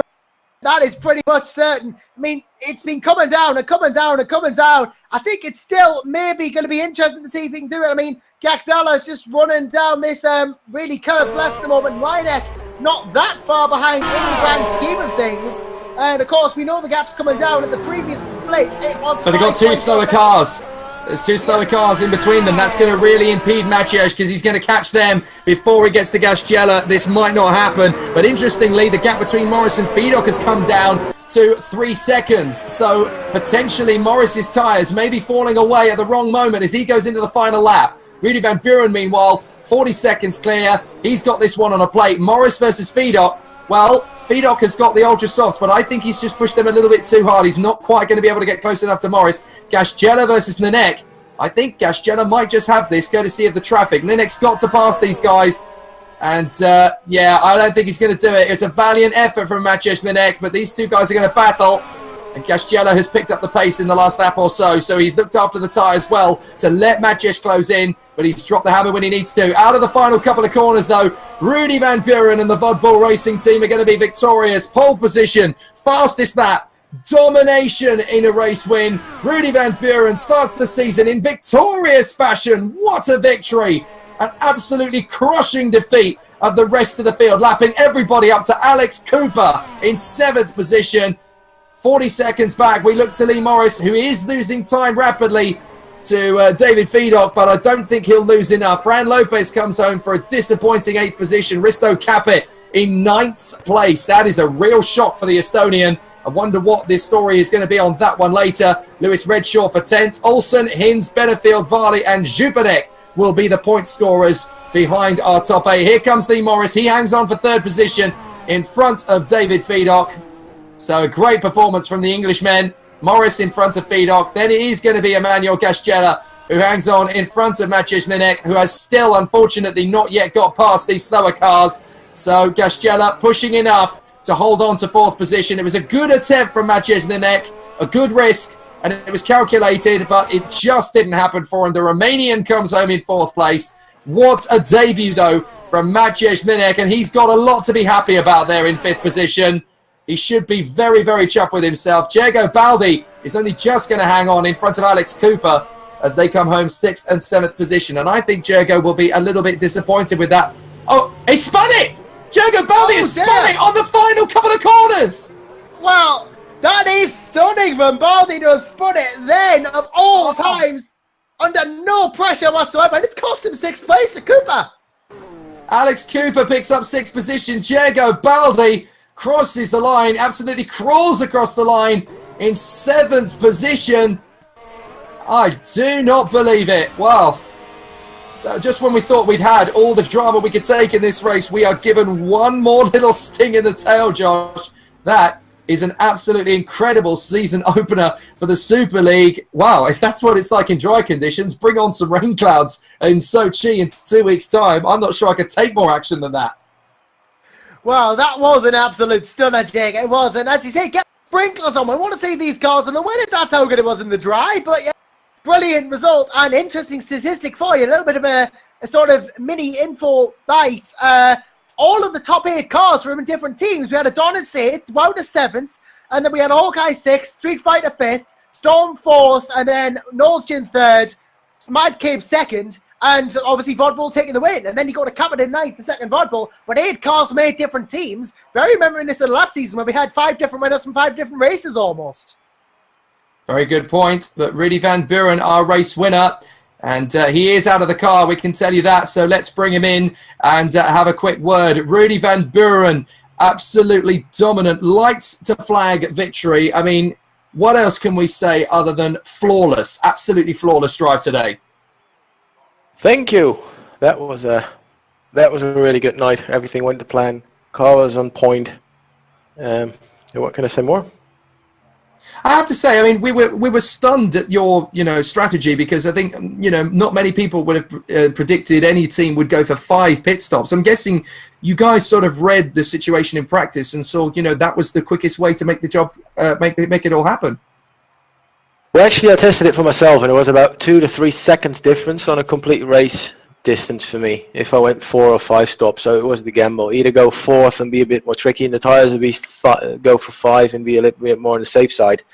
I was actually not sure about starting the race, but I saw a gap evolving just around the pit stop window. And when I saw that, I went into the pits and took the gamble. Risto went 1 lap prior to me. He got in traffic doing so. And I just got into clear air, what opened up the 5-stop strategy for me. And it just looked as if you were controlling the pace throughout. You didn't really have to worry about the drivers behind you. You just kind of got on with your... Yeah, that was the plan. And you could see that with the grip difference, it wasn't too big of a problem to pass guys either. And actually, when Lee and Greg Baldi and so on went into the pits, I was already pretty much catched up with them while I took the pit stop. So it just opened up in a positive way for the 5-stopper for me. Well, we have to say we are absolutely astonished with your pace today. A fantastic opening race to the season. Can we see more of the same in Sochi? Well, I take my head off for that, if that's possible. First, I'm going to go on winter sport holiday, so I've got to get back in one piece from that. Then I hope we can put the VBM Stormcharger car up the list again. Well, absolutely fantastic performance. We are absolutely astonished. Great work today, Rudy, and fantastic victory. Enjoy the moment. Thank you. So let's go and chat to the reigning champion, who has had a good day at the office, finishing up in 3rd position in the first race of the season, David Fedock. David, that was an interesting race because it was kind of long drawn out, but a podium, the right result for you. Yeah, I spent 2 years correcting the other ones, so I'll correct you now. It's David Fedock. David Fedock, I'm terribly sorry, David. Josh should have told you that. Sorry. I know. I've been doing it right. All broadcasting. Nobody picks up. He's been doing it, and it's my fault at all. But yes, David. I mean, that was a topsy-turvy race all around. But you kind of read every situation very well and made it all come together. Yes, all started from a couple of weeks ago choosing the wrong tyres, so it was our fault completely. Looking back at it now, you can always say if we did this, it would have been a lot better. We wouldn't have beat Rudy, no way. His pace was too good, and he was too good on his tyres. But from the tyres we chose and still come a few seconds off P2, it would have been better. But anyway, ifs and buts. Yeah, this morning my pedals went, they were spiking a bit, and every corner I was just spinning out, so I wasn't too sure how it was going to go. And then I got lent some pedals by someone around the corner, so that was all right. I managed to get a few laps in. Then after quali, my game froze, and I didn't get to warm up on my race fuel, which, like, when you have OCD, it really matters. So I was beginning to panic a bit, but no, it's all right. The start was pretty decent. I saw, I'm not exactly sure who it was, but it was Alex, Florian, my teammate, and one other guy. It was like 3 into turn 1, so I thought I'd just lift off now. We'll let them do their thing, and I'll just pick up the pieces, which ended up good. Yeah, followed Gagzala for a few laps. I knew I couldn't get past him because his wings were too low. So what I did is I saved my race fuel early on.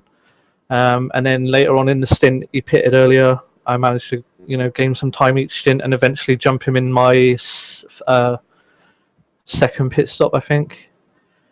And yeah, each time I come out, it was pretty clear track, and I was able to do my own thing with the tyres. And that was pretty much it. It was a quiet race. I'm over the moon with it because Australia is kind of like my bogey track of the season. So get that out of the way, got a podium. Now I can move on and concentrate on the rest of the season. Well, if this is your bogey track, the law of averages means that this is the lowest you'll finish all season. I don't want to put too much pressure on you over the course of the rest of the season. But heading to Sochi, I mean, how confident are you that you can get the form back to go for the victory? If we get the right tyres, I'm always confident I can put up a good fight. Yeah, like I said today, bogey track, Rudy would have beat me anyway. So I can wipe that one off. But Sochi is a really nice track. China, I really love the long flowing and heavy braking tracks. So yeah, depends on car updates as well. That comes into play next race. Yeah, it's so many variables this season. It's too hard to predict. So it's just test and do your own thing and see what happens, really. Fair enough. Well, great performance, David. Great to see you on the podium again, and hopefully another run for the championship is on the horizon. Great job. Yeah, thanks, guys. So there we go. David Fedock there with a fantastic run to 3rd position. Let's bring in the Australians who have been running very well in the team. First of all, to Daniel Benefield and Thomas Hinz, the 2 drivers for Red Archer Virtual Racing Team in the room. Guys, good solid points from the 2 cars today. That was a tricky race to make everything come together, though, wasn't it? David, Daniel, from you, obviously a tricky race. How did you read it?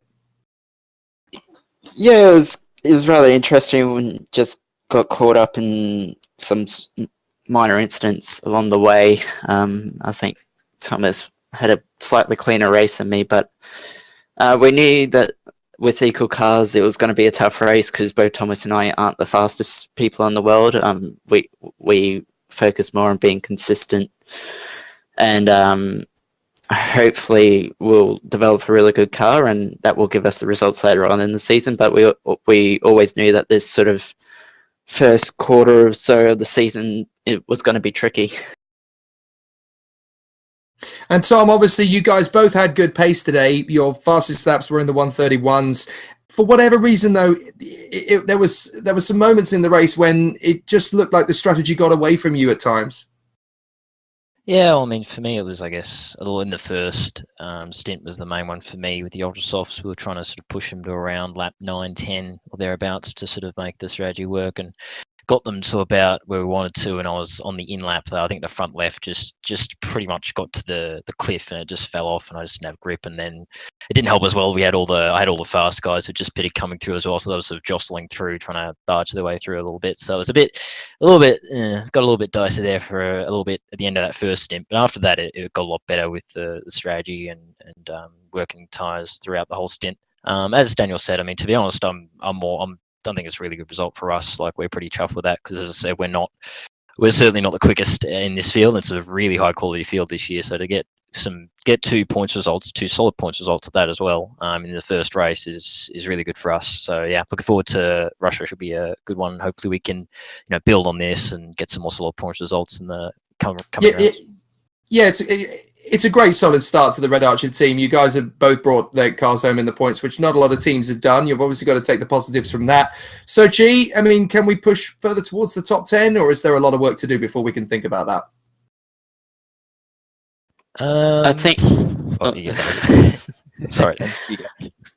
But I think the sort of second half of last season, at least from my end, I mean, when we developed the car, I mean, I know the quality of the field is better this year compared to last year. I don't think anyone's going to disagree with me on that.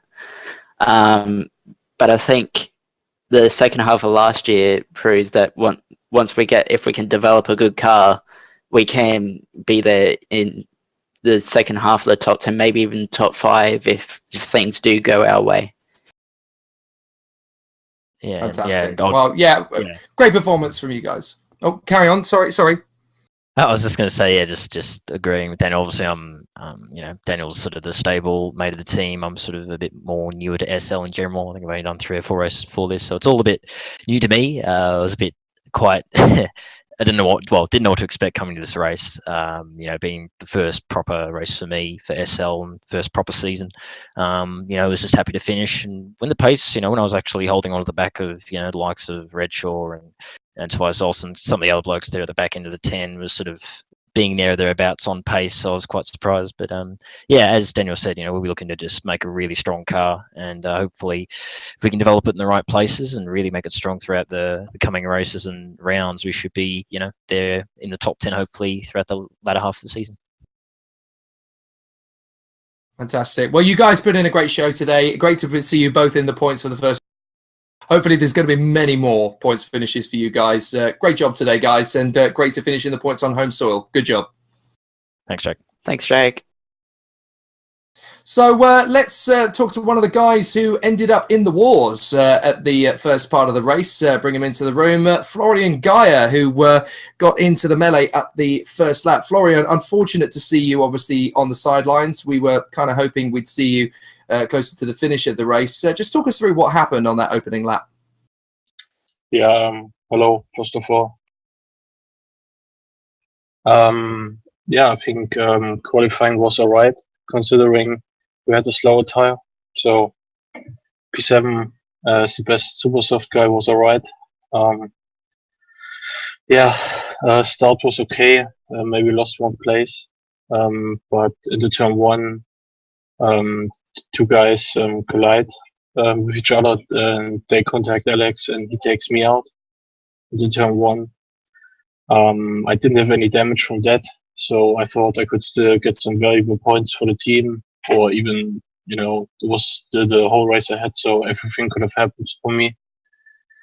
2 laps later, I was making good progress. I think already up to P20 or so, overtaking a few cars, but a guy in front of me spun and took me out into the wall, and someone else couldn't avoid me and collected me as well. So it's a pretty disappointing start of the season. I see Dave in P3, so I know what I could have done today. Probably a podium as well. So it's pretty frustrating.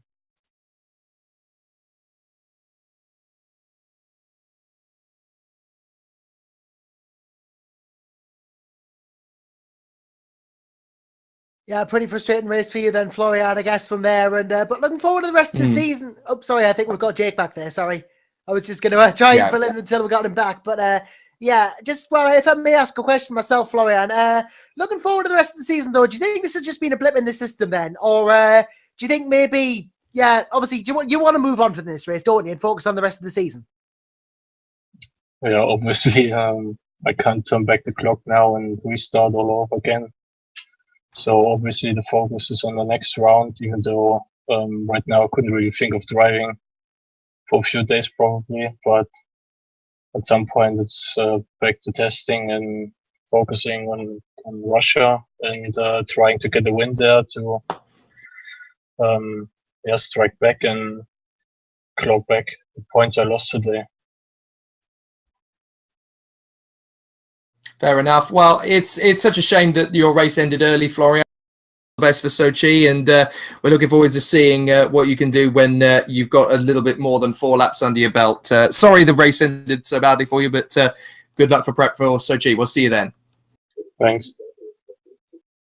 Cheers, Florian. Well, I think that is pretty much all that she wrote for the first race of Super League 2017. Josh, to close, we've got to say, let's do this properly. Race driver of the day. I think I know what your answer is going to be, but let's go over it.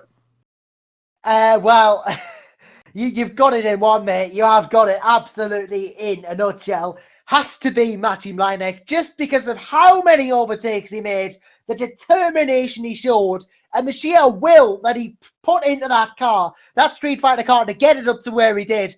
It's got to be why he's my driver of the day, because he just did such a good job of it. Absolutely. I mean, he just didn't look like a rookie out there at all, did he? I mean, obviously, Formula Challenge on Tuesday definitely played into his strengths there, and he was like a rocket. The Hawkeye was just on it all race long. He was, yeah. He was just absolutely on it. Anyone who found him behind him pretty much knew it was going to be a guaranteed over. And then when we saw Emmanuel Gagzella try and do the same to him, the reverse did not apply. He was wise to his own tactics. He held the inside line, and it just didn't work out for anyone who tried to overtake him. He was like an unovertakeable overtaking machine, and that's why his position was so impressive and why he's my driver of the day. Absolutely. I meant to say, of course, Street Fighter there, not Hawkeye. I'm still getting used to all of the teams and the driver lineups. Of course, take everybody shouting at me and going, "Oh, the fat bloke got it wrong again." I tell you, the last 3 days have been absolutely fantastic. Yeah, I bet they have. We're all new ones, Jake. We all make mistakes. And I remember when I first started commentary, I couldn't tell even the drivers apart. I made the time, but I'm sure, as the GPVWC, as the season goes along, we'll start to learn the faces, the names, the teams, and the season is, and it takes a lot for me to say this, the season is going to prove itself to be one of the best Super League seasons in history. Truly, truly grateful for the likes of Will Panisi and Mike Pittman for persevering with me and bringing me back in for 2017. I have totally and utterly been rewarded with 3 fantastic back-to-back race nights of sheer quality and excellence. A huge thank you to you, Josh Anderson, as well, for sitting beside me here in the commentary box. We've had an absolute blast. And I'll tell you what, 58 laps just flew by, didn't it? What a race to watch. Yeah, it was. It was an absolutely mega race. And I'll tell you this, I'd love to join you again in the season if that's what sort of standard of the racing I'm going to see. Because that is exactly what I love to commentate on. Great, honest racing with enough action to fill a shoebox twice.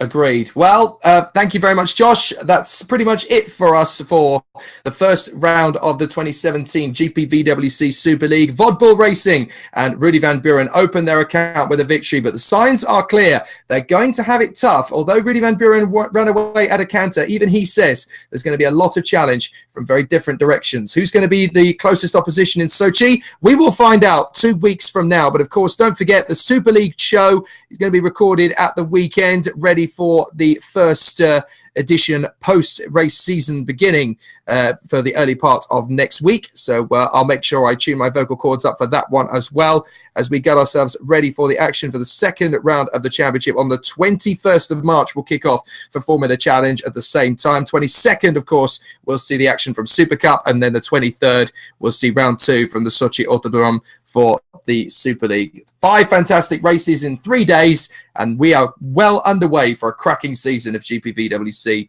in 2017. From myself, Jake Sanson, from Josh Anderson beside me, and the entire team, a huge thank you as well to Argo Teder, our race director, for keeping us up to date with everything that went out on track, and to you, the listener and watcher as well, for everything that's been happening in the last 3 days. We hope you're going to be with us for the next 17 race meetings. It's going to be an absolute blinder. From Jake Sanson, from Josh Anderson, from Argo Teder, and the rest of the crew, thank you, and see you in 2 weeks' time in Russia.